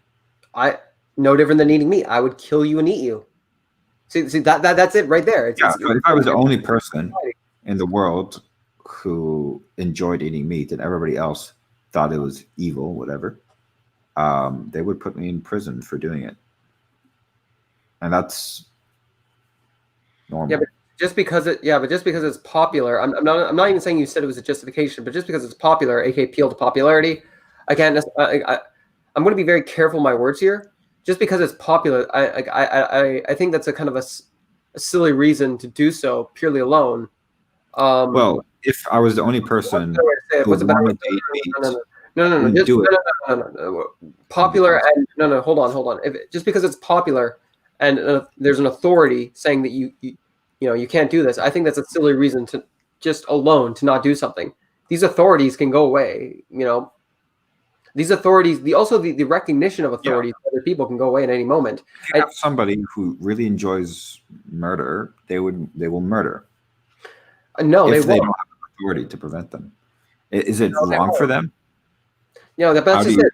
tell? Like it's in their best self-interest, right? No, it's not. God. Yeah, but that's my whole point I was coming back to. Like if somebody really, wait, you say really, really desires to, or you say really wants to? What'd you say? I think well, yeah, because I could really desire to kill you. There could be a strong desire, but once again, my own virtues prevent me from doing so. Like my whole point I'm trying to say is, if you were like me, and if you want, like, I think a lot of people, you've probably heard NTT, right? Name of the trait, right? What if true of humans, you'd be willing to kill animals? Yeah. Okay, yeah. So I'm not going to run NTT. Maybe we could do that, whatever. But everyone's heard of it, so like I'm not going to run it and go like, oh, it's a new thing that you haven't heard. Like, I'm familiar with it. I've been to the ask yourself Discord. Oh god. I'm very familiar with it. Okay, I have to commit seppuku now. God damn. Ask yourself. Oh god. I'm not a huge fan of Ask Yourself. Just his attitude. He's kind of hard to listen to. Honestly, he's hard to respect. Like I was in his Discord for a long time, and the moment he leaves his Discord room, you just ask his subscribers what they think of him. Most of them aren't. A lot of them aren't saying nice things. Some of them do say nice things, but some of them not so much. I mean, his own, like I've talked to his ex subscribers, and what a lot of them said his own audience hates him. And but anyways, let's pass the point on. Do you guys know what happened with Ask Yourself and Armin Avabi? Yeah, not right now. No, hold on, Vince. I'm so sorry. You wanted. I need to finish this thought if that's okay. Continue. Sorry. I'm sorry. No, I'm sorry, Vince. This is your podcast, but yeah. So So my point that I'm saying is somebody could have a strong desire like I used to, but not exhibit it. So I think you're hearing my ideas, but I genuinely don't think my ideas are clicking to you, because I think what you're saying is objectively false at times. Wait, I think what is objectively false? someone's desire to harm you could be outweighed by another value that they have. So the desire they have to harm you could be overwhelming. When I wanted to kill and hurt someone, I actually grabbed a weapon and almost did it. Mhm. Once upon a time, I snapped. There was no logic. There was no reason. It was like when you scream or yell, like emotionally, you just lost control. Like there was no control. Like I felt like I was being possessed. Like so my whole point. So like I'll agree with you with the term want. Like, you know, if want is a philosophical action that you're referring to, like, so want is the overwhelming determiner. Okay, so Yeah, like what your brain decided to do. yeah, the overwhelming determiner. So if it's the overwhelming deterministic, but I'm saying if it is not, if it's just a desire. One of many desires that you're taking into consideration. Yeah. So yeah. That's particularly what I'm trying to get at here. Anyways, Vince had something to say. I'm sorry, Vince. Sorry, buddy. You go. It's your podcast. I know I'm getting passionate here, and you know. It was just a passing comment, nothing crazy. There's a sort of, I consider these types of arguments, they tend to be sort of appeals to emotion, and that, like, you know, so and so, like, you know, Hitler did the genocide, and if they think it's in their best interest, is that okay? The problem is the use of okay. Like, for all of these scenarios of people doing what we would consider to be horrible things, I take a somewhat unusual position, and I don't answer it as some sort of objective ethical truth. I'll say that for X group, they think it benefits them, and it hurts this group, Y, and that's it. I'll just stop there. I'm not going to make some sort of broad, therefore X shouldn't have done it. I'll stop right there. I'll just say this is what's they think is in their best interest. This is what it's going to do to this group, and that's it. So if somebody really enjoys murdering people, that's just it. Like, it's in that person. They think it's going to benefit them in that way, and then it's going to hurt the people that they're going to murder. So this is where I'm starting to think the conversation perhaps is not conduct. Like, it's I don't think there's any. Yeah, this is sort of a problem with like talking with me. No. I genuinely don't think, like, okay, so you might think a part of it is empathy, but I'm saying a part of it isn't. Like, you can, no matter how you twist and turn it, or a part of it, you know, we'll just say is emotional. Part of it is emotional, a part of it isn't, no matter how you twist and turn it. So I mean, like, to say it's just emotional. I'm not saying it's just emotional, but like the framing of it is emotional often. Like, people will say, so you're okay with slavery, so you're okay with blah, you're okay with this is just something I deal with a lot. Like, maybe this might not be what you're saying. There you go. I just, to me, like this is the sort of stuff I have to deal with in the comments on my videos. A lot of people make this argument. It's extremely common. You're not necessarily making it. I'm just explaining why oftentimes the framing of so you're okay with blank is nonsensical to me. Like, I'm not okay with it. I'll empathize more with the people who are getting hurt than the people who are hurting. Always, right? Like, if somebody's murdering people or, you know, raping children, as you said, like, I'm not going to empathize with the person. I'm going to empathize with the kids or whoever's getting harmed in the scenario. But that's why it's always in a, like, those type of framing. Appeal to emotion. Yeah, but I'm just saying you can move emotion aside. You can look at all the facts, and the facts could be overwhelmingly beneficial to your society, and make the decision based off that. So when we bring these things up, you don't necessarily always have to have this emotional response, this huge emotional depth. That's not always necessarily required. It's useful, it's good, and it's generally what I want to happen, but you don't necessarily need that to happen. So to say it's just emotional, in my opinion, it's I think it's fallacious. I think I don't think I've said that it's just emotional. I say these arguments tend to be, if you like remove all the layers, they tend to be appeals to emotion. That's okay, tend to be like it's not necessarily the argument you made. I'm just saying when people like the example you gave to me, you like, so a person rapes children, like 10 children, like, and for me, I'm supposed to answer that as if like, of course that's bad, like as if it's some grand statement. But what I'll say, and I'm extremely consistent with this, and I always do this, I'll say it's bad for the kids. In this scenario, maybe it's good for the person doing it, and then I'll stop. I'm not going to make some grand statement of overall this is bad. I'll empathize more with the kids always. I wouldn't want this to happen as a personal preference of mine. But is this objectively terrible? I don't make any like objective statements. Yeah, but in my opinion, it doesn't. In my opinion, it doesn't fuck. Okay, so in my opinion, when you logically break it down, whether it's objective or not to the universe, I personally don't give a shit. What I mean by that is, for example, sure, yeah, like you said, it's the universe is indifferent, but I hope. Okay, so I'm going to try and take this in a different direction. So I'm losing track because I'm getting tired. So obviously you probably have why. So I'm just curious, what traits did you give for name the tree? I'm not going to run on you. Just you can name whatever you want. So what like this might be a cop-out answer, and this is something that I've been trying to think if I can make this less of a cop-out answer. Also, I'm not accepting species. I'm saying a trait. No, I'm not saying. I'm not going to say species. I'm not going to say something like that. Okay. But it's whatever I want. Like that. That's my true answer, and I'm going to try to make it not as much of a cop-out as possible. Okay. Yeah. But that in of itself is an absurd. So like whatever I want is okay. Just go. And that like yeah, it sounds initially like a cop-out answer, right? But like what like. The reason I don't want people to get hurt is because I value people.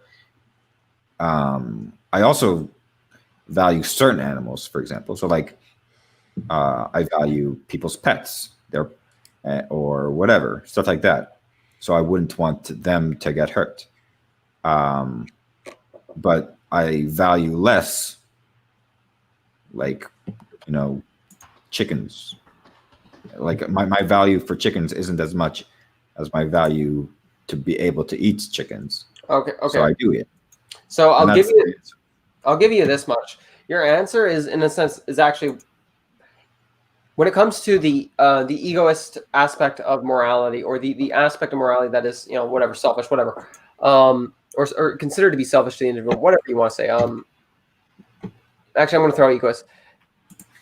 To the part that is considered, the selfish aspect of morality, you have a point, but here's my problem with that. At any point, you can therefore strip away moral consideration from anyone outside the in-group that you are used to. For example, if you're living in, let's say, I don't know, Japan, and you live around majority Japanese people, and you don't believe that outsiders should get moral consideration. Now, I'm not saying Japanese people do this, and I'm not saying all Japanese people are racist.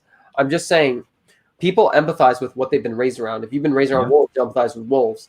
I'm just saying your ability to make that cognitive decision, even though it's the instinctual intuition of it emotionally and logically made sense, hundreds of million years ago, thousands of years ago. I'm just saying logically, when you add up all the different X factors into it, I just don't see how it makes sense. Yeah, it's dependent on how you were raised. Like, for example, if I was raised in a place where it was normal to eat dogs, I would be okay with eating dogs. Are you okay with eating dogs, by the way?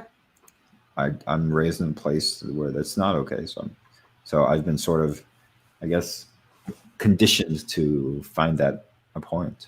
So I mean, like, I'm okay with it, in the sense that I wouldn't want somebody to do it.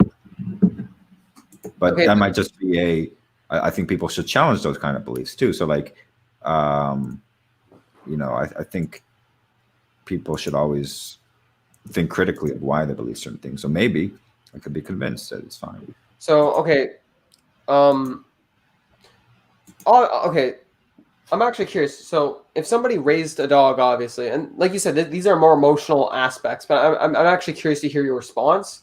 Also because of the comments somebody left in the comments. So if somebody raised a dog and at the age of, let's say 6, they shot it and they ate the dog, you know, would you care by any chance? Or would it? Yeah.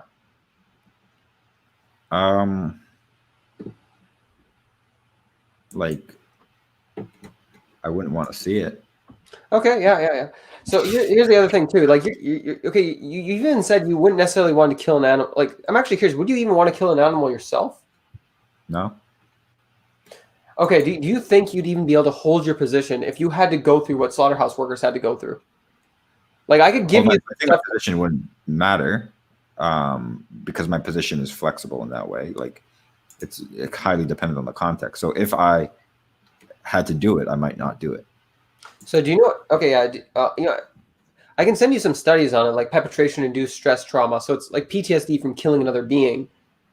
So you're actually sort of living the trauma of another sentient being in and of itself. Yeah, so, I'm avoiding it. Like, the reason my answers are always extremely callous is because I answer what I think a lot of people actually feel, but don't really say. Yeah, but my opinion, people don't want to kill chickens themselves, but they want to eat chickens because it tastes good.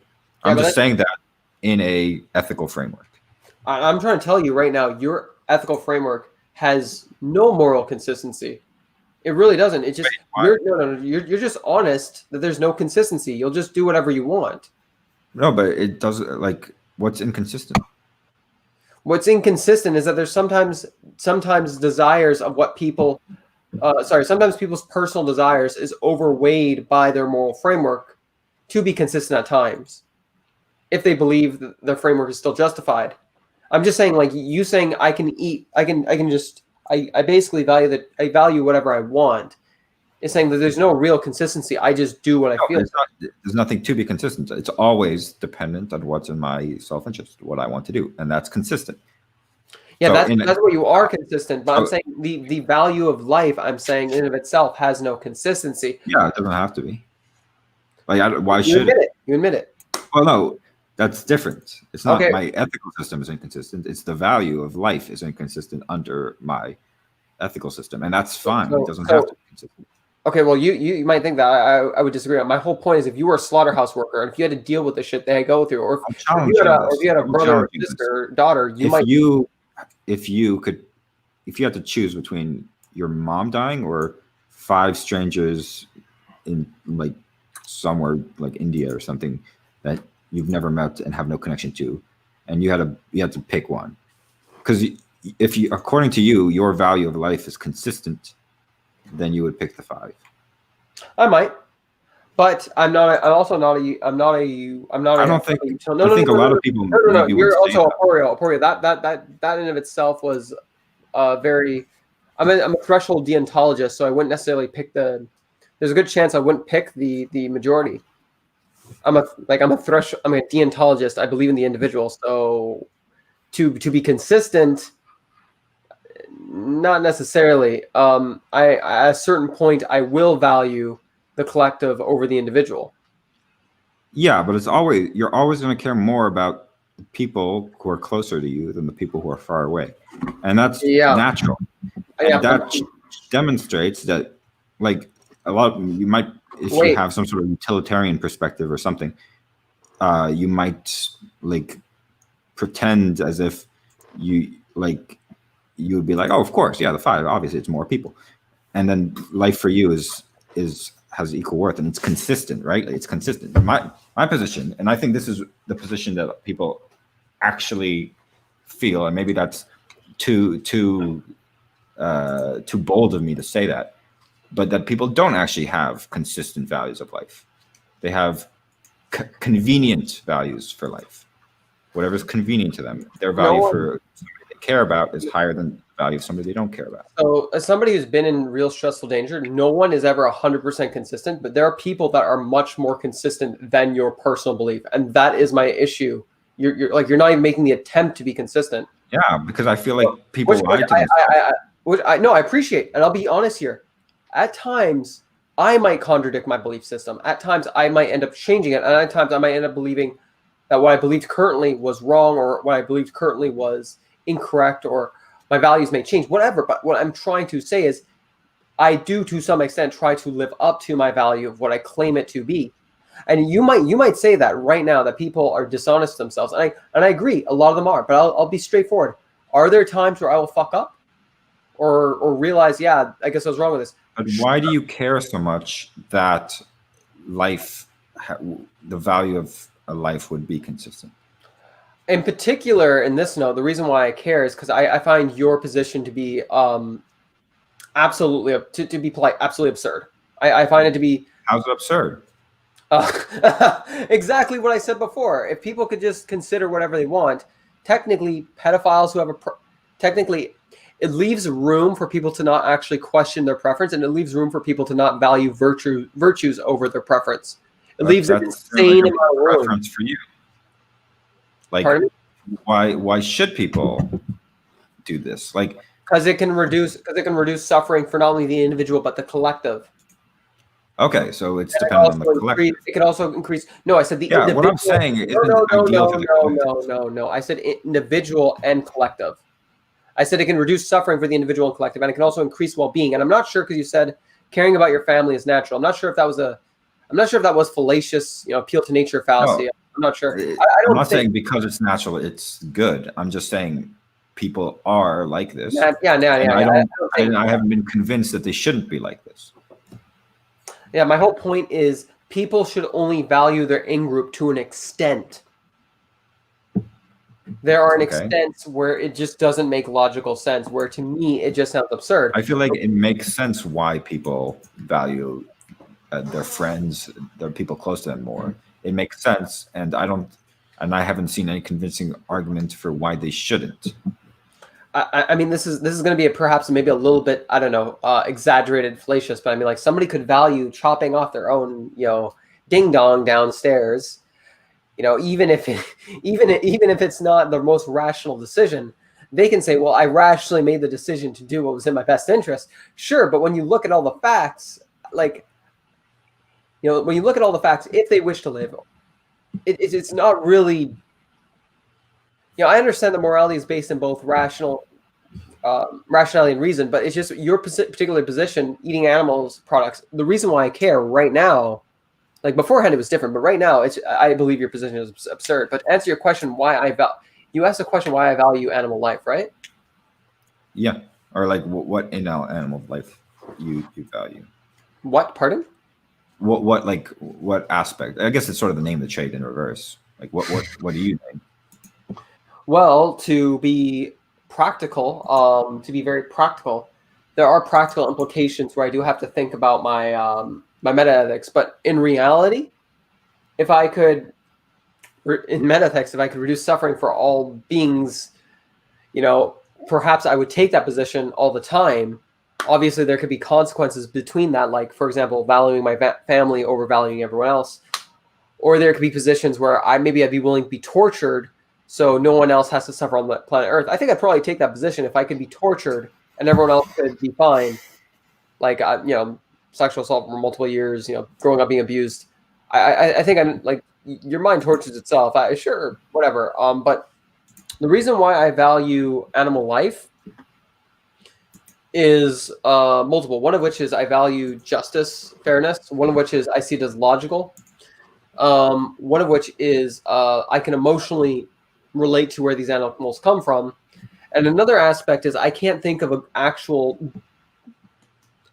good reason to eat animals. Even when I move my emotions aside, to me, like when I boil it down, is taste not enough? Well, I don't know. It could just I could go shoot my neighbor, and that could be enough. Humans apparently taste like go shoot your neighbor. Once upon a time, maybe I wanted to kill people, so so I think a lot of people talk about name the trait, and they say, "Oh, well, if somebody wanted to go do this." Well, here's the thing: I really, genuinely wanted to kill somebody. 99% of me was the 1% of me was stronger than the 99%. It's like 1% of me was stronger than 99% to want to harm people, and I chose the 1%.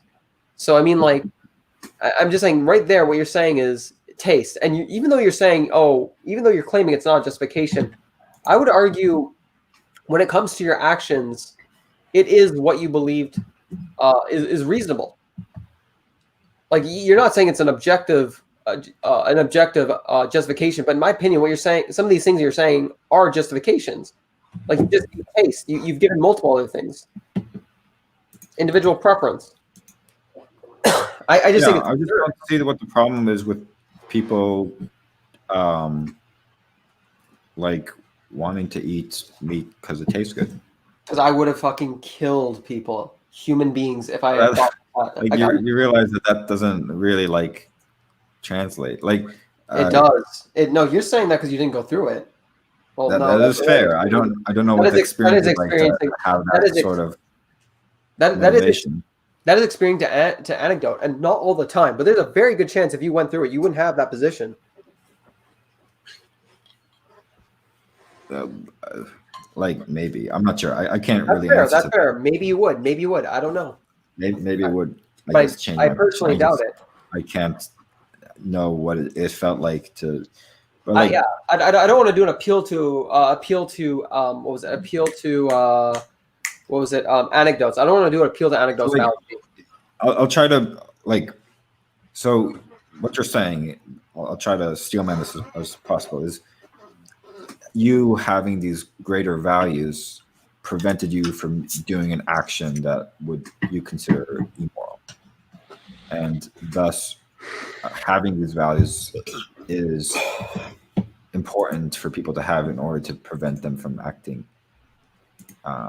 immorally. Is that good? I guess like that's maybe isn't the perfect word I'd pick, but sure, it's okay. I guess. Okay. Yeah. So okay. I would agree with this in the context of a society. So I would say it would be better, dude. It would be better if everybody valued like each other equally. Life would be much better. Like, we would live in a fucking utopia. If everybody valued everybody equally, it would be great. My problem is that people don't value everybody equally. They value people closer to them more.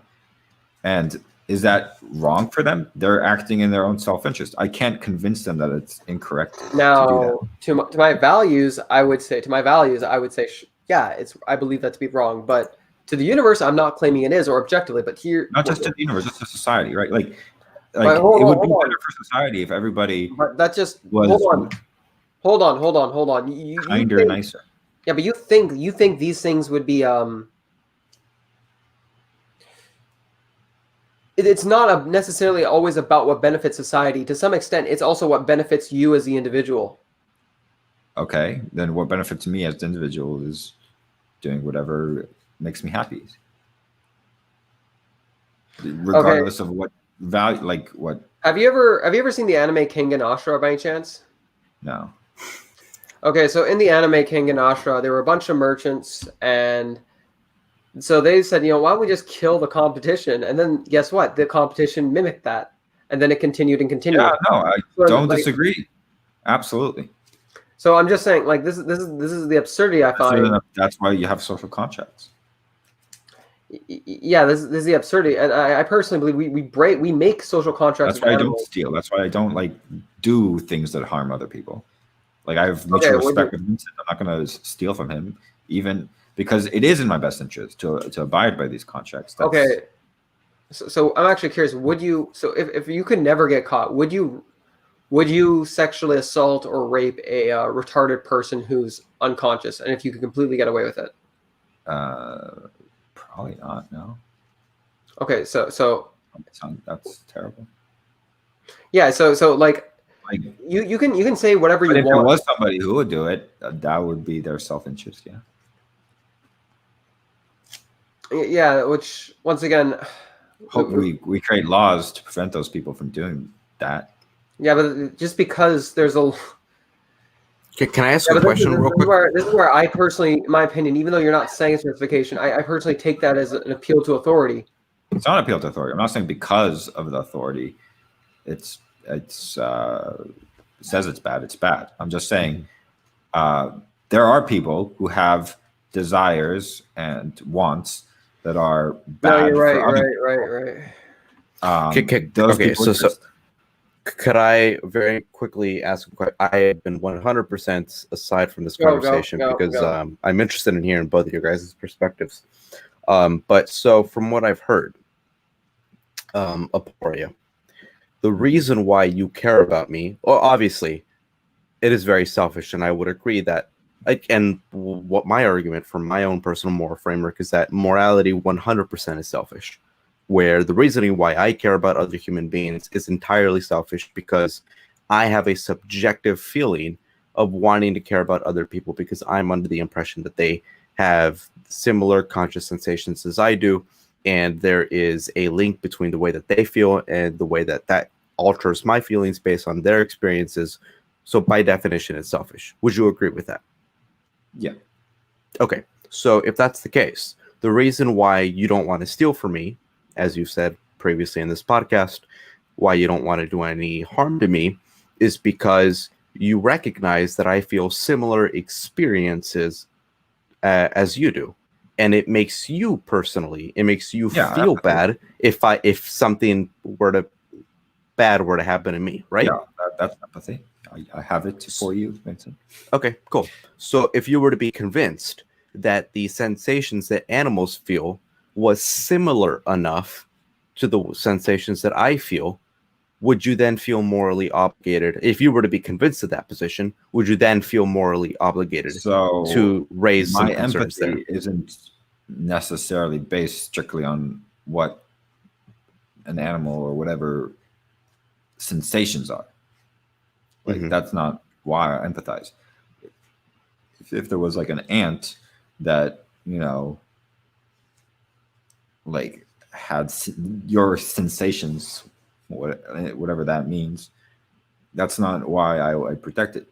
Or like, I feel like people have empathy for evolutionary reasons. Like we naturally have empathy more towards people. People who are like us, people who are close to us. That's so I'm not saying that people should have this certain type of empathy. I'm just saying we do because of evolution. Sure. Does that in any way answer your question?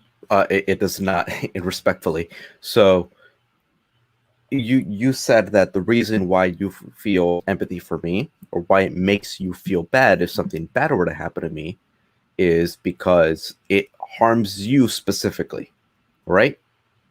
Yeah, it would make me feel like bad if like you felt bad. And if I had no conscious, if I did it, what? If I had no conscious experience, if I had no physical, I was just an automated machine, you wouldn't feel those things, right? Because I'm not conscious. Yeah. So clearly the deciding factor of why it is that you feel bad if something bad were to happen to me is because I feel something similar to what you feel, correct?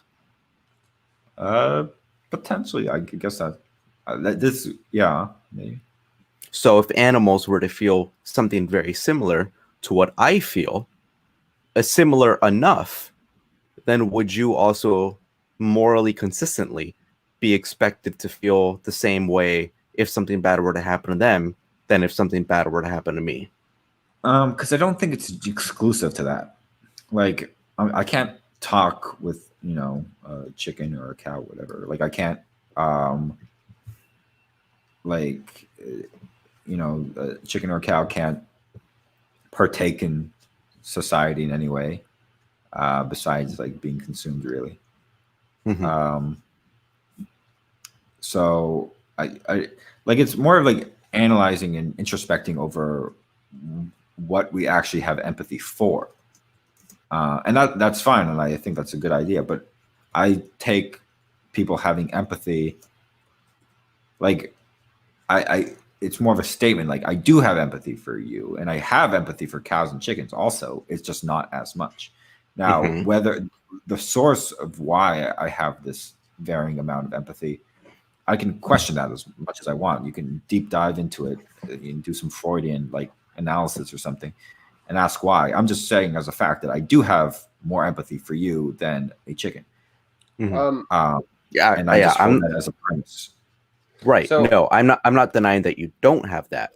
But would we both agree that you can be convinced of moral suppositions if it were to be more morally consistent with what you currently believe? So in the same way that 50 years ago, 60 years ago, 70 years ago, what have you, people would be convinced, could be convinced, and they have been convinced that black people were just as morally on the same level playing field as white people, based on what we currently knew at the time of reality and of biology, then therefore they believed that they should be treated equally as white people. They were morally convinced of that reality. Would you agree that therefore you could be convinced rationally that based on your current moral code, you could be convinced that you should believe that So you yeah, I could, but let me think about this one. So like to have, like to be convinced to value something more.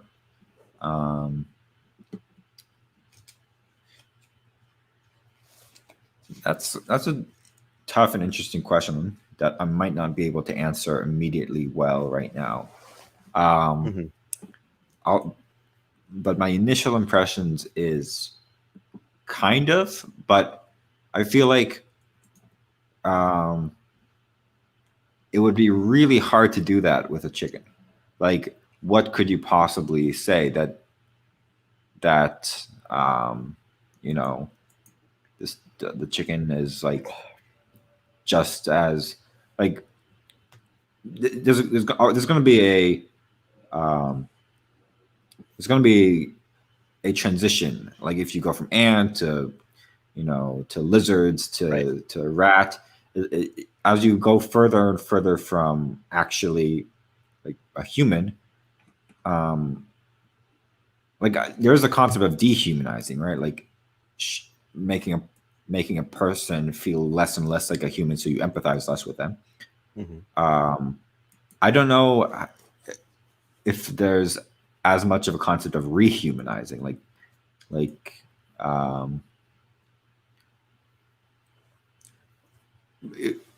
yeah, that's right. like. So you don't need to convince, I wouldn't say that I would need to convince you that the sensations of a cow or a pig or a dog is on the same level as me. I think I would only have to convince you that it's similar enough to the point where you should consider not doing any harm towards them. I say that yes, it is possible. Like you can theoretically take me and then show me the way of the chicken or the way of the cow, and then make me feel extremely empathetic to it. It is possible, and it works on a lot of people.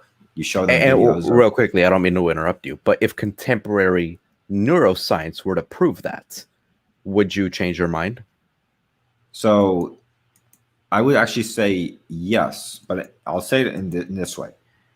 I think the reason that people like vegan advocates or abortion anti-advocates do the type of work that they do, where they'll show you, give you a VR headset to see what it's like to be a chicken, is to do this exact thing, to like make you feel more empathy towards these animals, right? Like make you feel like the chicken. They'll put you in a VR headset from the perspective of a chicken while it's being killed. So it does work. You could do that. And it might work on me. Like it might work on me, it might work on anybody. The question is, like, is there a real reason to do this? Like, is there a point to making you empathize? Like, I don't see an inherent value in having more empathy in certain things. In fact, I see a lot of harm. I'd say empathy overall is good, but there's also certain cases where empathy leads you to do very terrible things. So it just sounds like to me, your basic intuition, like, and honestly, a lot of the framing, I often hear framing like this from many other people. It sounds like to me your basic framing is empathy as a negative thing. Yeah, well, it's not strict. Like for me, it's pretty neutral. Like I think empathy is something that people have for evolutionary reasons. But I don't think that people should or shouldn't have more of it. Like, I think it would be beneficial to society if people were more empathetic. But as an individual, should an individual be more or less empathetic? Not necessarily. I think empathy is a tool for the society, for the most part. Like, it would be better for society if everybody was more empathetic. But for an individual, it might actually harm them in that, like, they will no longer act as, like, rationally, because they might jump on a grenade. If that makes any sense. No, you have a point. You have a point with the grenade. Like, I get that. You don't like the idea of self-sacrifice, but the point I don't dislike the idea of self-sacrifice. I'm just saying that empathy might lead you more to do something like that, which might be good for society overall. You're probably saving some people, but as an individual, ought an individual be more empathetic for themselves? I don't necessarily think that's the case. For society, I think it is beneficial. Yeah. So what was it? Apparel, are you there? Yeah. Okay. Well, the individual's interest is tied to the collective, and the collective is tied to the individual's interest. And this is another issue I kind of kept coming back to with you. Where, don't get me wrong, you're right. Empathy, it tends to more or less be a beneficial evolutionary tool if you were in a collective. But with that being said, the individual's well-being is tied to the collective, which creates a bit of a paradox. And everything I was talking about was a paradox. You know, how doing the selfless thing can actually be beneficial. Doing the selfless thing can be stupid at times. Doing the selfless thing can be all these different things. But at the same time, doing what you perceive to be selfish can be just as much against what you perceive to be selfish, or doing the thing that is against self-sacrifice is a better way to say it, could end up being just as much against your own interest. And actually, I had a deep philosophical realization on this, because I wouldn't have some of the friends I have now if I wasn't willing to sacrifice some of my well-being for them. But because I did that, I have amazingly good friends that trust me. And they also know that I try to be somewhat fair to other people. Therefore, they trust me exponentially more than they do other people. Meaning when shit goes down, I actually have people to trust. And this is an actual benefit for me as an individual. I mean, like, for someone like you, sure, somebody could trust you if they know that you like them. But that's only relevant so long as you like them. People know, even if I don't like them, there are certain principles I have that I will not cross. Paro, you still there? Yeah, I'm still there. I'm just gonna close my camera. Like, I want to say, like, you know, like this conversation, I don't think I made you change your perception or anything, but my whole point is that in and of itself is a paradox, and in my opinion, it's a paradox that's so fucking gray. And you can nitpick, you know, doing the self-sacrifice and the leave them to die type of thing when it suits your interests. But at the end of the day, you also you'll never be able to build the same type of connections I have. And that is a benefit to me as an individual. So that's kind of like my issue. Because actually, I agree. I don't know if I can. Like, I think I can build I don't think you can. Connections. No, yeah, but I don't think it's. This is my issue. I have when somebody knows that you have a certain level of loyalty, honor, whatever. You know, you have certain principles that you will not go against, even if you desire to greatly. People will feel more inclined to trust you with certain things because they'll be more likely to. They're going to be more likely inclined to trust your. They're going to be more likely inclined to trust your principles. So this is where I don't believe I would actually have the same type of friendships if I had your position. And I don't think you could have the same type of relationships if you had your position. And this is where I often think to myself, because I had a deep reflection upon virtue ethics and if it was worth it or not. And this is something I ultimately boiled down to, is I realized because the collective benefits the individual, that in and of itself does kind of fall into it falls into either absurdity or just being arbitrary.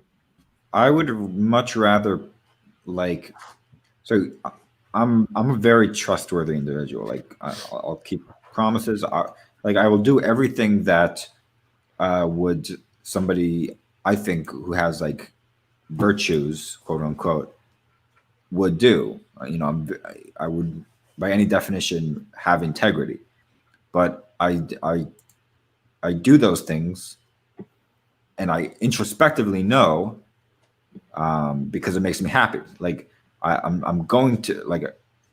Yeah, but nobody's gonna. Yeah, but no.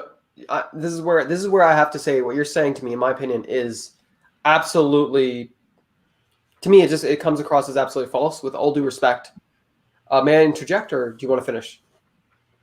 What do you think is false about this? Do you think that people, because if anybody know my position, think that I am, they don't have to know your position. I mean, like, people can read people pretty well. Like, people read each other like books sometimes, and there's people out there that can tell who's loyal and who's not. Honestly, I don't know what it is, if it's your body language or if it's the way you hold yourself, the look in your eye, that sixth sense. What I am saying is there are times where even if it doesn't make me feel good, I'll still do something. And that's something that people will trust to a much greater extent than someone who's only trustworthy so long as it makes them feel good. But for me, like, I will do things that I would otherwise not do for other people because I like those people. Yeah, but what happens when you're no longer their friend? Then I wouldn't do that. There's a certain fine line where I would and wouldn't, where I would and would not. Like, for example, I don't see how I don't see how having my philosophical position would change any of my behavior. You could have my philosophical position and be a total monster. You could, if you enjoyed, like, and it might be a way of justifying your own, like, actions. But I act as loyally and as with the same integrity as anybody else. But when I think of why I actually do these things, if I try to introspect, I come to the conclusion that if I didn't enjoy doing something, I wouldn't do it. And I don't know how it's even possible to do something that you don't want to do. Like, if you didn't want to jump on a grenade, you wouldn't have done it. Yeah, but this is what I mean. Your own desire, what you perceived. Yeah, but this is why I said, like, this is where I feel like you're conflating two different types of selfish. Like, in and of itself, I'm saying it's almost an equivocation. I'm not to me, it almost comes across as an equivocation fallacy. Not quite, but this is why I'm saying it's kind of, it's arbitrary. What you perceive to be how you feel, and your desire of what you want to do for yourself. For example, I might not want to defend my friend, or I might not want to do X, Y, and Z for my friend, or even if he's not my friend anymore, I might not want to do X, Y, and Z. But sometimes, quite often, I will still do X, Y, and Z if it's within those principles. Like, for example, not killing those people when I kind of wanted to. It was within those principles that held me back. I think that's something that people, particularly people who know me very well, will trust about me in the real world. And this is just why I said it. To me, your position comes across as arbitrary. I guess in a way it is arbitrary. It's arbitrary depending on my preferences. No, yeah, but I'm just saying, even what you perceive to but I think you understood what I was saying. How it's a paradox in and of itself. Doing what you perceive to be in your best interest, or doing what you feel to be. I just think that you can have a perfectly functioning world where everybody still acknowledges that their behavior is self-interested at heart. Like, I don't think that should change any of your behaviors. If you if you didn't murder somebody because of some value, I'd be scared. Like that's the same thing people say with religions. Like, when they say that their religion prevented them from doing something like terrible, like that's scary to me. Like, I think people should be able to rationalize why they don't do certain things. Like, you should have a reason for why you don't do things. Like, I don't know, like, how having specific like you can have values like integrity, honor, stuff like that, and I think that's all well and good as long as you acknowledge that those values end up, you have those values as an extension to your actual motivation, which is self-interest. I don't think that like I can say that there's nothing wrong. There's nothing wrong. There's nothing wrong. My whole point was, I'm not arguing against that. What I am arguing against is what you perceive to be the number one thing you want can be different from what you choose. For example, the number one thing I might want to do is to beat the living shit out of my friend. But when I think about my, when I think about what I believe in, to me that might override it. Now, in some sense, you could say that I wanted to do this more, but I could have felt as if I wanted to do the opposition. What I'm saying is, what you feel like doing in the moment can be much greater than what you actually want. Yeah. So you can have different like, and what I'm types of impulses. You can have the initial like impulse from anger, very passionate, something initial, and you could have the more like logical side of you, or you can have something where like you value certain things. That's fine. That I'm not taking anything. That's fine. You can have all those things, but all I'm saying is that if you really challenge what those different values are, like you can have hundreds of different values. You can say, I value this, this, this, and this, and this. All I'm saying is that if you take this graph of the things you value, you can always point it back together to one thing. But you can still have those values. You can still value integrity, honor, everything else, but still say that they inevitably they coalesce into what's in your, like, what makes you happy or what you want to do. I guess those are pretty much the No, same. I would disagree. What you mean to say is what gives you pleasure. For example, the pleasure of you providing for your family might outweigh the happiness you'd have without them. The pleasure you might have from saving somebody you care about might outweigh the agony, the misery, and the depression you might have from not doing so. Like that's my whole point. It's actually pleasure. It's not happiness. I sort of define, I guess, I don't know. Maybe Happiness is an emotional state. Yeah, but happiness is an emotional state. I won't use happiness. So that's why I said pleasure. That's why I said pleasure. So I think some of our disagreements might be us using words that we could better articulate, which is fine. We all make mistakes.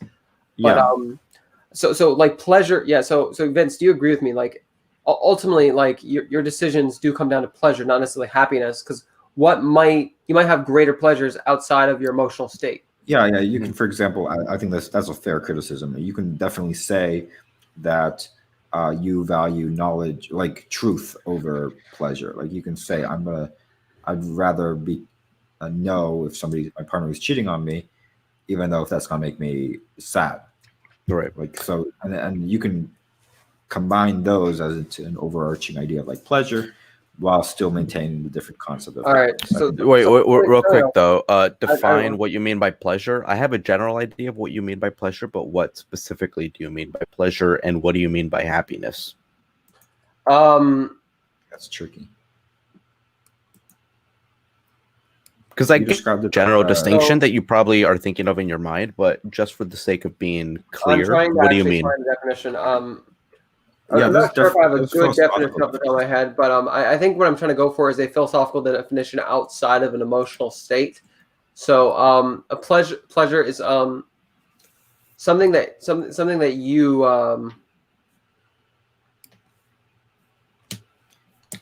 I can attempt to say like pleasure.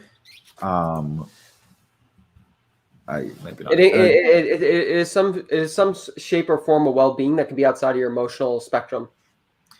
Yeah, so like you can.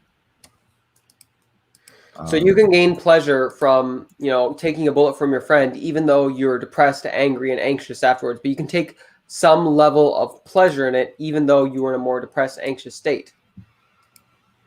So you could be in a state where perhaps maybe on average you're more happy if you didn't take that bullet, but on the inside you feel maybe dirty, or you might feel some level of regret or guilt for not taking your bullet for your friend. So it's some form of well-being outside of your emotional state. So in a way, outside of your emotional state of sorry, it's a form of well-being that might not necessarily always be correlated with happiness. It's a form of well-being that can potentially be outside, or By the way, a I have mixture to of head different out emotions. approximately 7 minutes. Yeah, okay, cool. I guess honestly. Okay, so before we go, there's something I do need to ask though. Like, Aporio, I'm actually curious. Have you actually ever seen Earthlings or Farm to Earthlings? Fridge, Dominion? Yeah, have you ever seen it? I'm just curious. Oh, are you implying that I'm inhuman? No, I'm the reason why I'm asking is because you claim that you don't care. So I'm just saying if you can watch. Wait, what do you mean I claim Sorry, that I no, don't you care? don't care. Well, no, but you're claiming you don't care about animal agriculture. Sorry, you're claiming that you're apathetic. Sorry, how do you feel towards animals? Like, so have you? The reason why I'm asking this is I'm getting a bit tired here. Whether you said you did or did not care may not have been the best word, but how do you feel towards animal agriculture? I guess you don't believe veganism is something worth. Sorry, or when it comes to veganism, it's not something that you care enough to do, right? Yeah, no, I don't. Here's how my position can be considered kind of crazy. I can care.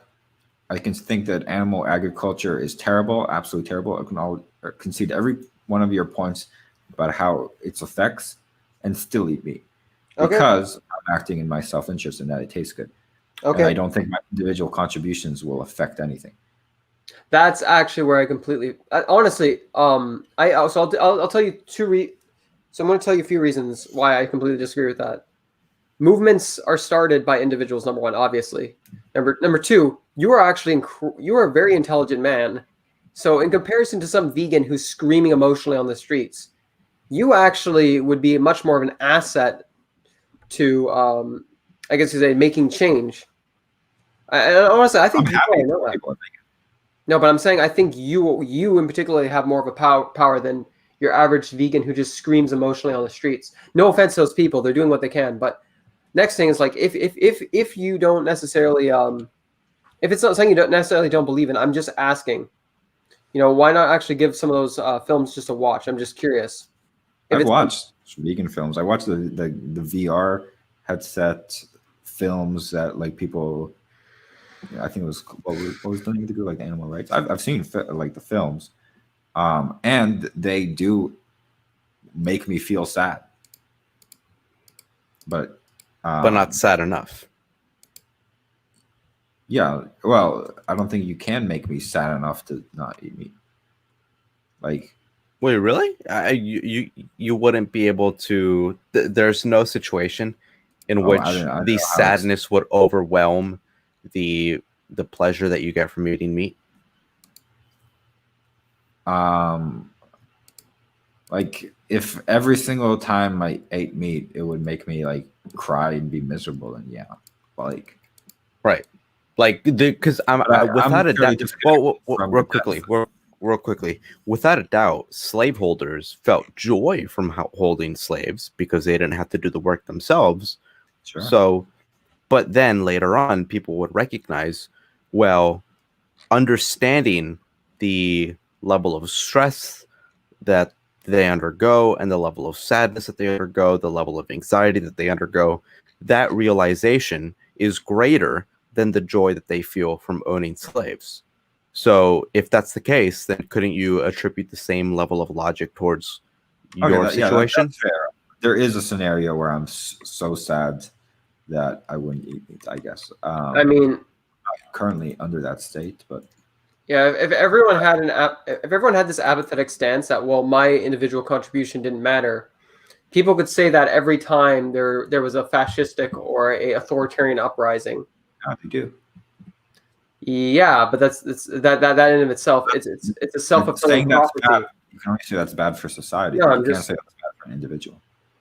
It's a self-fulfilling prophecy. I mean, I'd say in this particular situation it is because, like, for example, someone in China, if you choose not to be Chinese, sorry, if you choose not to be for the Chinese Communist Party in China, you can get fucked. But with being vegan, there's no extreme repercussions. You can live your entire life vegan, and you will die when people are still eating meat. Like but if there aren't will eat meat. but if there aren't people like me actually talking about this movement would never actually picked up. This movement would never have picked up ground as quickly as it is. It may never have actually picked up any ground if people didn't talk about it. Yeah. I'm glad. If everyone I talked to had your response, then everything in society would be an absurdity. They're honestly, it'd be chaotic. Yeah. I'm glad there's not everybody's like me. See that it just right there. What? No, what's wrong with that? I'm not saying that people like.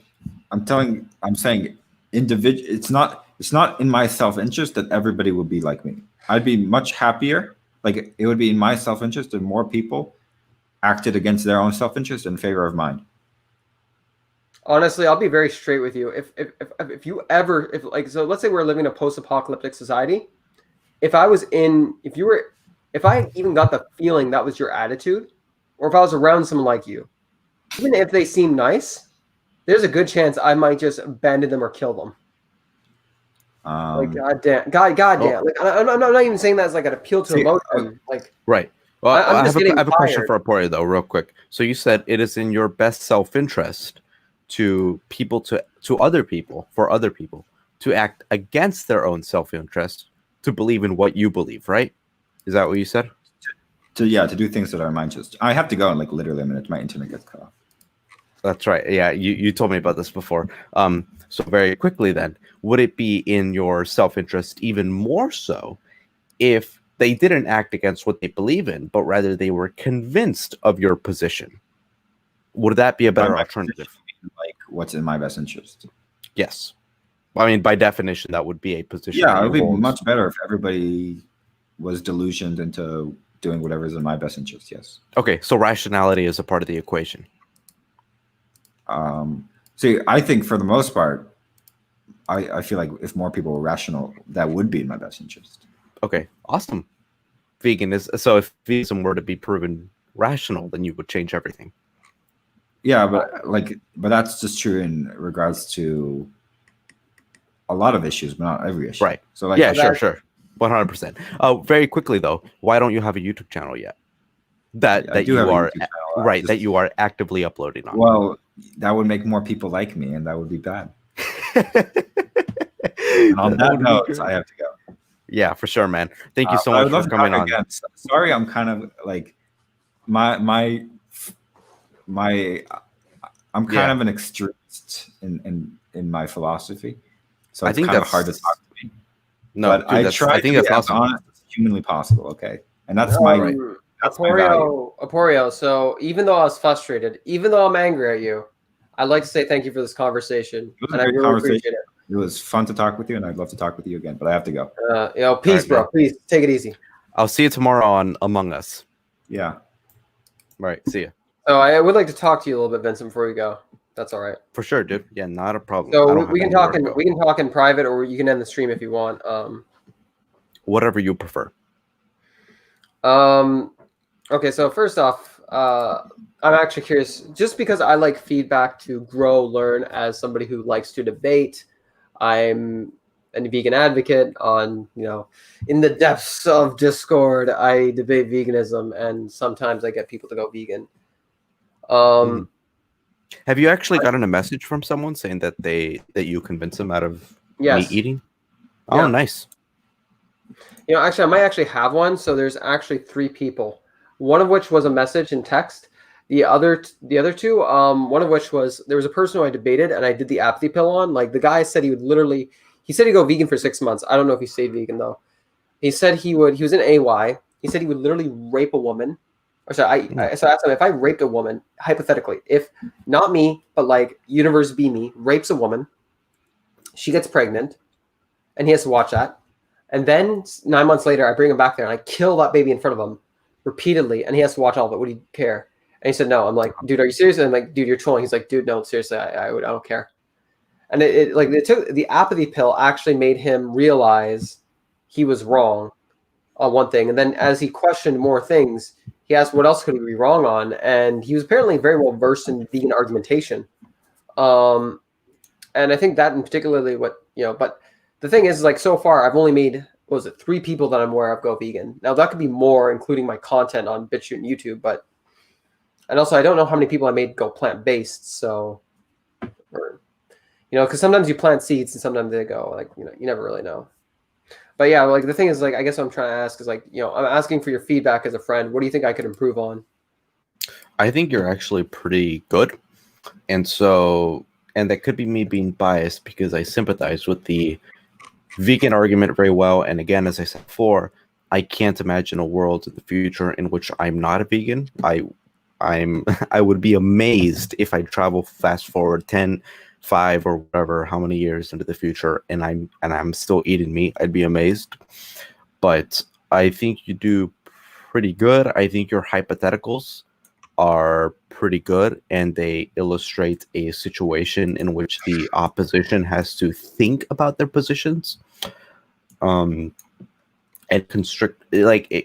as a friend, the constructive criticism that I would throw your way would be a bit more calm, understanding, because even though in the future we would look back on and view meat eating as a disgusting position, in the same way that we look on slavery as a disgusting position, we have to recognize context and understand why people believe what they believe and the sociological reasons for their belief systems. And so I know you're not a utilitarian, but I would argue from a utilitarian standpoint and from a pragmatic standpoint, you have to recognize that context. And the best way to convince more people out of eating meat and into veganism would be recognizing what is pragmatic and what isn't. And so the one thing that we have to do is we have to contain our emotions and not just immediately just throw vitriolic statements towards the opposition. Do you think I was being vitriolic? Not vitriolic, no. But there were certainly some times in which you could tell that you were getting annoyed and angry. And I've actually thought about this, and that's actually where I disagree, because I've actually come to this realization. If you do these debates daily, if you don't express it out of your system, you're going to burn out. And right. I've had that. So I would say I try to express it in a manner that is like the fine balance between kabui and non-kabui. But the thing is like there's no point. This is my perspective on his stances. There's no point in valuing what he has to say if there's no real consistency to it. Because then at that point, everything what you say of what you value is a contradiction. But the virtue of what I like about him is he's honest about it.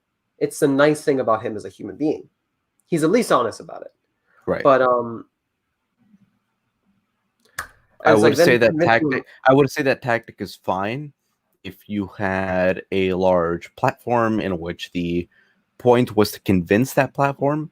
But if we're in a one-on-one conversation, the rules have to change. So if you have a large platform and you're trying to convince the audience specifically, I think ridicule is perfectly fine. I think getting angry is perfectly fine, because I think those would be effective methods of argumentation and of convincing that public opinion. But if it's just a one-on-one conversation, that's just not the way it works. You have to actually modify it in a way that you can, even if it's not justified, you would still have to act as if you understand the opposition, you're sympathetic towards their cause, if you really want to convince them out of it. Yeah, like I said again, I'm coming at this not necessarily from, I'm just saying, even though perhaps maybe it would have been more useful for him as an individual, I think for me as an advocate, I think I just burn out. Because Vincent, sure. I do these. So like I've uploaded one mock debate, and I have 2 more that will be uploaded in the following months. But that is one out of maybe hundreds of conversations I've had by now. Maybe not hundreds, but like I've had tons of conversations, and I've had tons of people concede. Like probably the amount of people who concede the amount of people who concede to me is probably closer to like 50%, 40, like at least 30, minimum 30-40%. That's awesome. Yeah. But out of the people who concede, there will be people who concede like, yeah, I guess I should. But then there'll be people who go, yeah, but I don't care. So it's yeah, I should, I will. So think to yourself, would the percentage of people who have conceded have been higher if you were more sympathetic?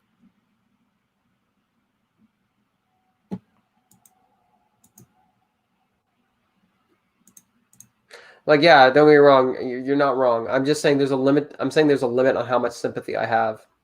Mm-hmm. And so in the same way that we could probably reason Aporia into rationality, could we reason you into changing your tactics? Honestly, it's more so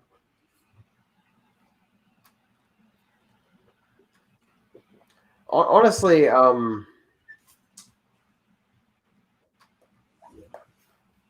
sort of. I mean, like, there's a few things. One of which is I'm getting like tired, so I'm getting frustrated from that. And then I'm getting frustrated with him. So if I wasn't as tired, I probably wouldn't be as frustrated. But honestly, yeah, like I guess I should not have gotten so frustrated. But I don't think it was too bad, was it? I don't know. You actually were pretty well composed. Yeah, like honestly, even like you'd be surprised how angry I get sometimes, and I can keep my composure. Like there's sometimes I just want to tell someone, a bunch of very nasty things I'd get kicked off YouTube for, and you'd get kicked off YouTube for, but I would not say such things. What was it? In particularly, when it comes down to it, yeah, man. I mean, it's just it's hard to actually it's difficult to get someone to try to actually value moral consistency with life. Because realistically, we all can't always be consistent 100% of the time, but we can be much more consistent than 0% or, not even trying at all, I guess you could say. But the one consistent thing is he's at least consistent on the fact that he's inconsistent on his value of life. He's just consistent on the fact that he values what he believes is, beneficial to him, whatever. Like I would like to get to Cosmic Skeptic and what he was saying. But anyways, anything else? Oh, I think that's great. I'm going to stream again. So my plan as of right now, because I just started doing this live streaming thing, is to probably live stream every week, every weekend. And I'm considering Friday a weekend because it technically is. So stream Fridays, Saturdays, and Sundays. Mondays to Thursdays, I have school.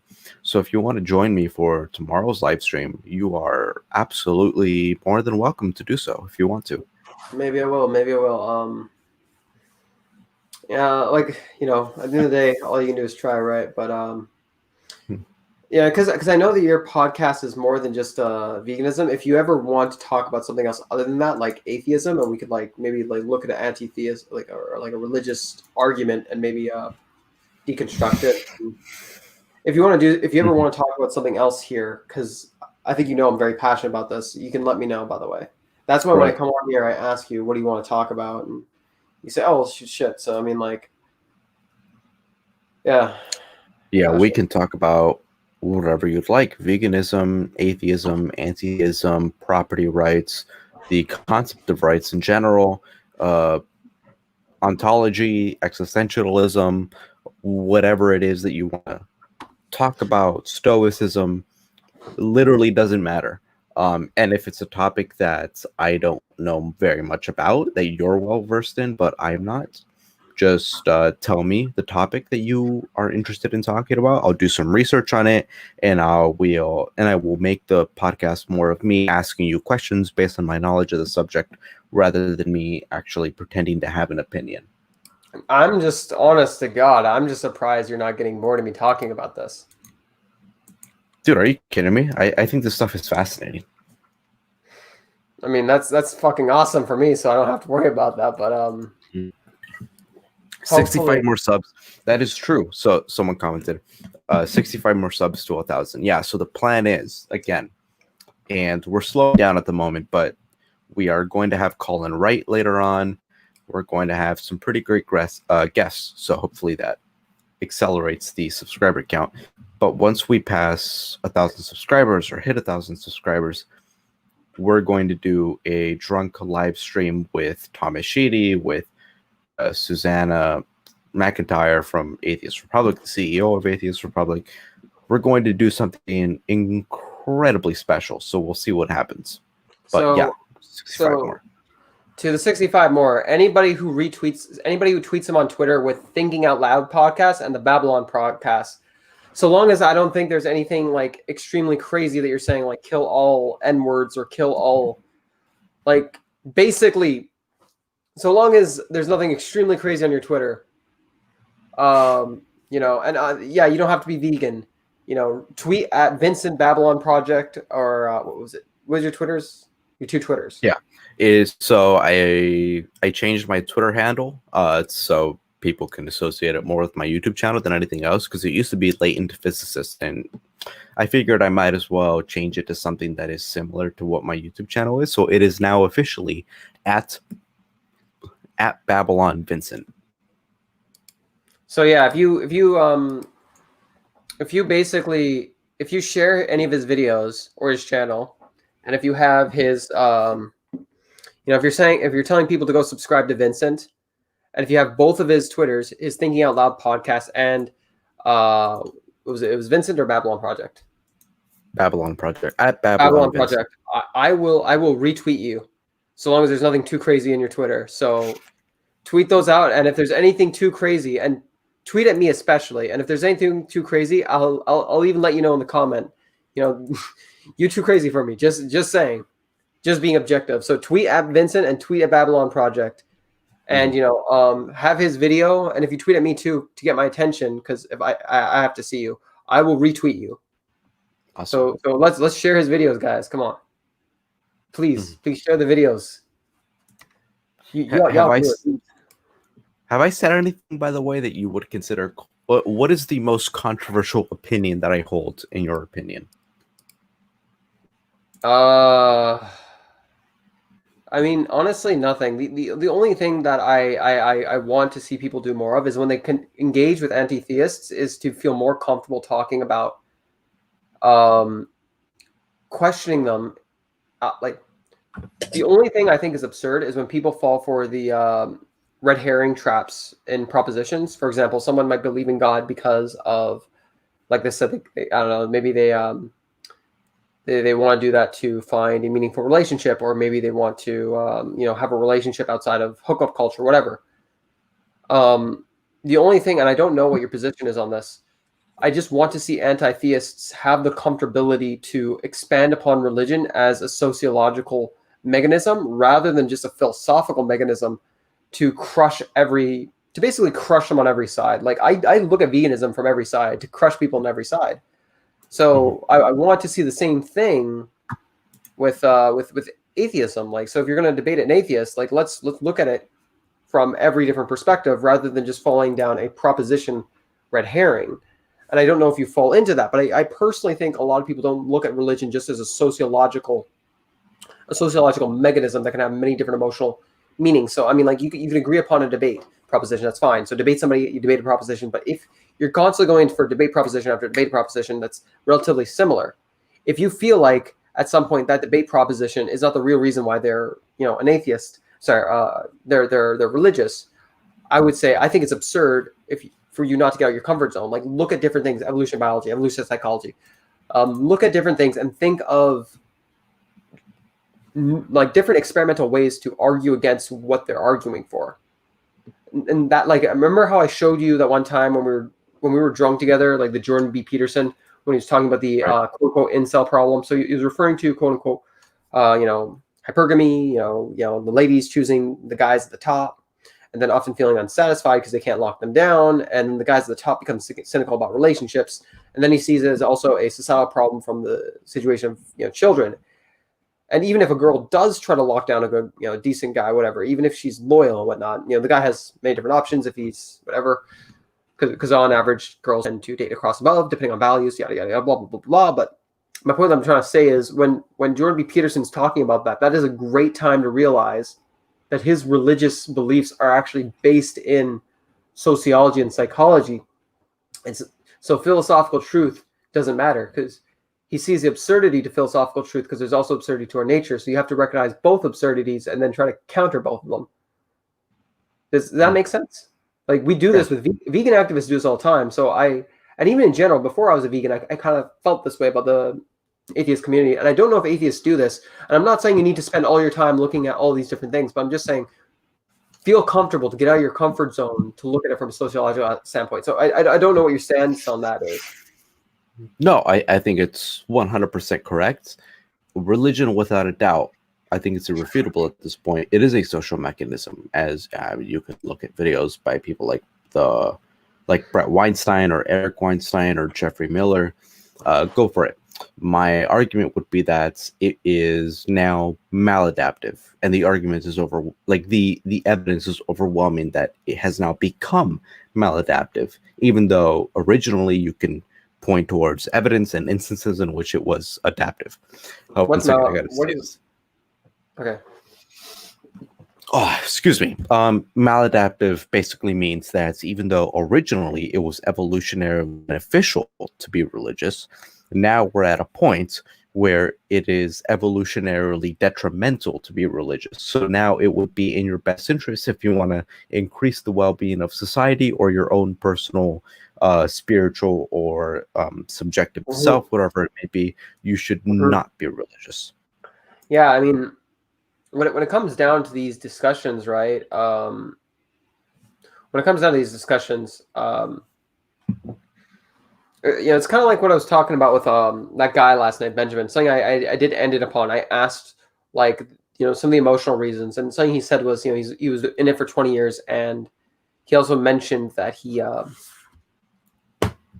but I think we agree upon this. But I guess another way to look at this, whether this be incels, the alt-right, whatever, like red pill, black pill, purple pill, whatever type of community there is, let's not be afraid to discuss every possible different idea. And if somebody is afraid to discuss an idea and they don't want to, that's fine. That's up to them. But I'm just saying, when it comes to religion, let's not be afraid of the unknown. Let's face the unknown, and let's look at the data, and let's look at things, and let's discuss things. And these are all difficult decisions, because if it was proven that a polyamorous relationship was actually beneficial for everybody, then I think I would be for that. But if it wasn't, then, not so much. So these force people to challenge their worldviews, and they're scary things. So, and it's so much easier just to say, get wrecked, Christian, get rest, Muslim, your verse, this, that, and that, which is good. Like, I love Logic. I really do. Like, I like Logic. I've liked him for a long time. TJ Kirk, besides the fact that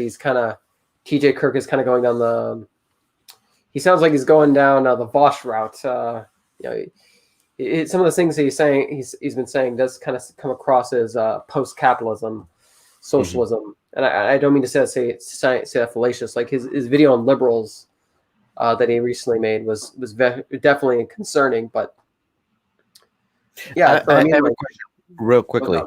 Find it interesting that the people who are usually pretty staunch socialists and communists are almost never academics. They're usually like YouTube commentators, like people who play video games and talk about politics. It's almost never anybody who's actually studied this issue for quite some time. Best case scenario is someone like Zizek, who is a philosopher, not an economist. But usually, like, you'll never find an economist that thinks that communism or socialism is the right way to go. I think that's pretty indicative of the fact that those are probably two political and economic philosophies that are bad. Yeah, they're kind of like oil and water, right? Yeah. But that's why I don't really care when I listen to Vosh make the argument for socialism. It's like, all right, man, dude, you play video games and you talk about this stuff, but I mean, you're not a professional. This is actually one of the things I want to say here. It's kind of like the environment and health. The environment and health can be useful tools, but taken to their logical extreme, if I'm arguing for veganism, it just comes down to reductionism.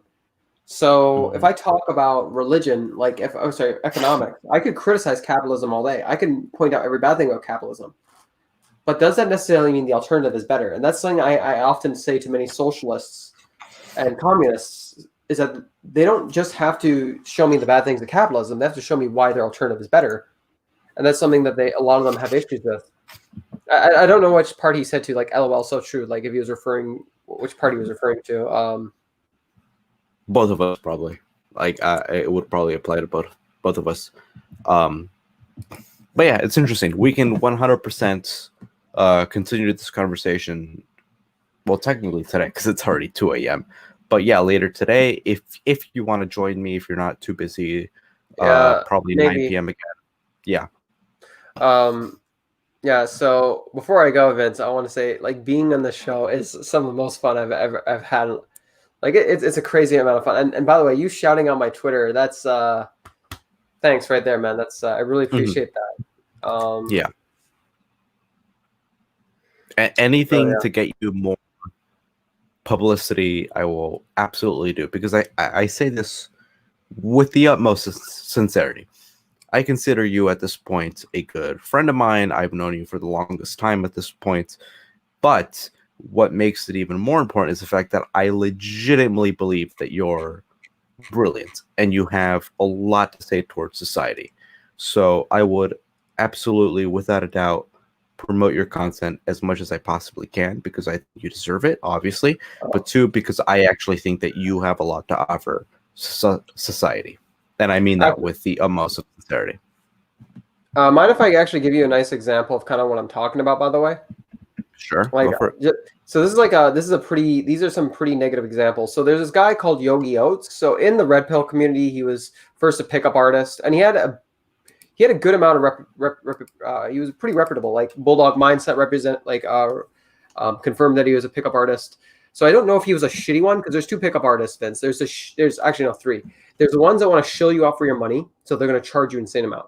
There's the ones that want to help build your life. So these are guys going to charge you $15, $20 a month, $25 a month. These are guys that are going to be like a Netflix subscription, or and these guys actually genuinely care. And then there's people that manipulate girls, and sometimes they're a mixture of those three. So I don't know if he was a good pickup artist, but he ended up becoming a religious Christian yogi, and he had a kerfuffle with Rachel Oates. And watching Rachel Oates' video, I felt absolutely disgusted by some of the things she said. Like, one of the things she said, that he's probably an incel. Look at him. He just looks average. Like, I don't think she realizes just how disgusting that is. Like, that's me going up to her channel saying, look at her. She's an intelligent woman who chooses to eat animals. She's a fucking disgusting human person. Like, imagine if I said all these mean things about Rachel Oates because she wasn't a vegan, and I tried to shame her, and I tried to, like, I might have been frustrated with what's his name that came on here today, but I enjoy the conversation. And to some extent, you might not understand this, but I like getting a little bit angry sometimes. It gives me that, it's a little bit of that fight, like a boxer, like boom, boom, boom. Like, I like it to some extent, being aggressive. I like it. But it's just like, there's a difference between me being a little bit aggressive, in a conversation at times, and then somebody actually being immature and childish. And Yogi, it's pretty obvious why he came to this position. His absurd belief, the quote unquote God pill. The reason being is obviously he wants to go to a more religious, forget about religious. He wants to have a mating strategy where he wants to remove hookup cultures, and he wants to bring in some level of values to try and fill the void of emptiness that he used to feel probably within hookup culture. Like, a lot of these pickup artists, they had hookup after hookup after hookup.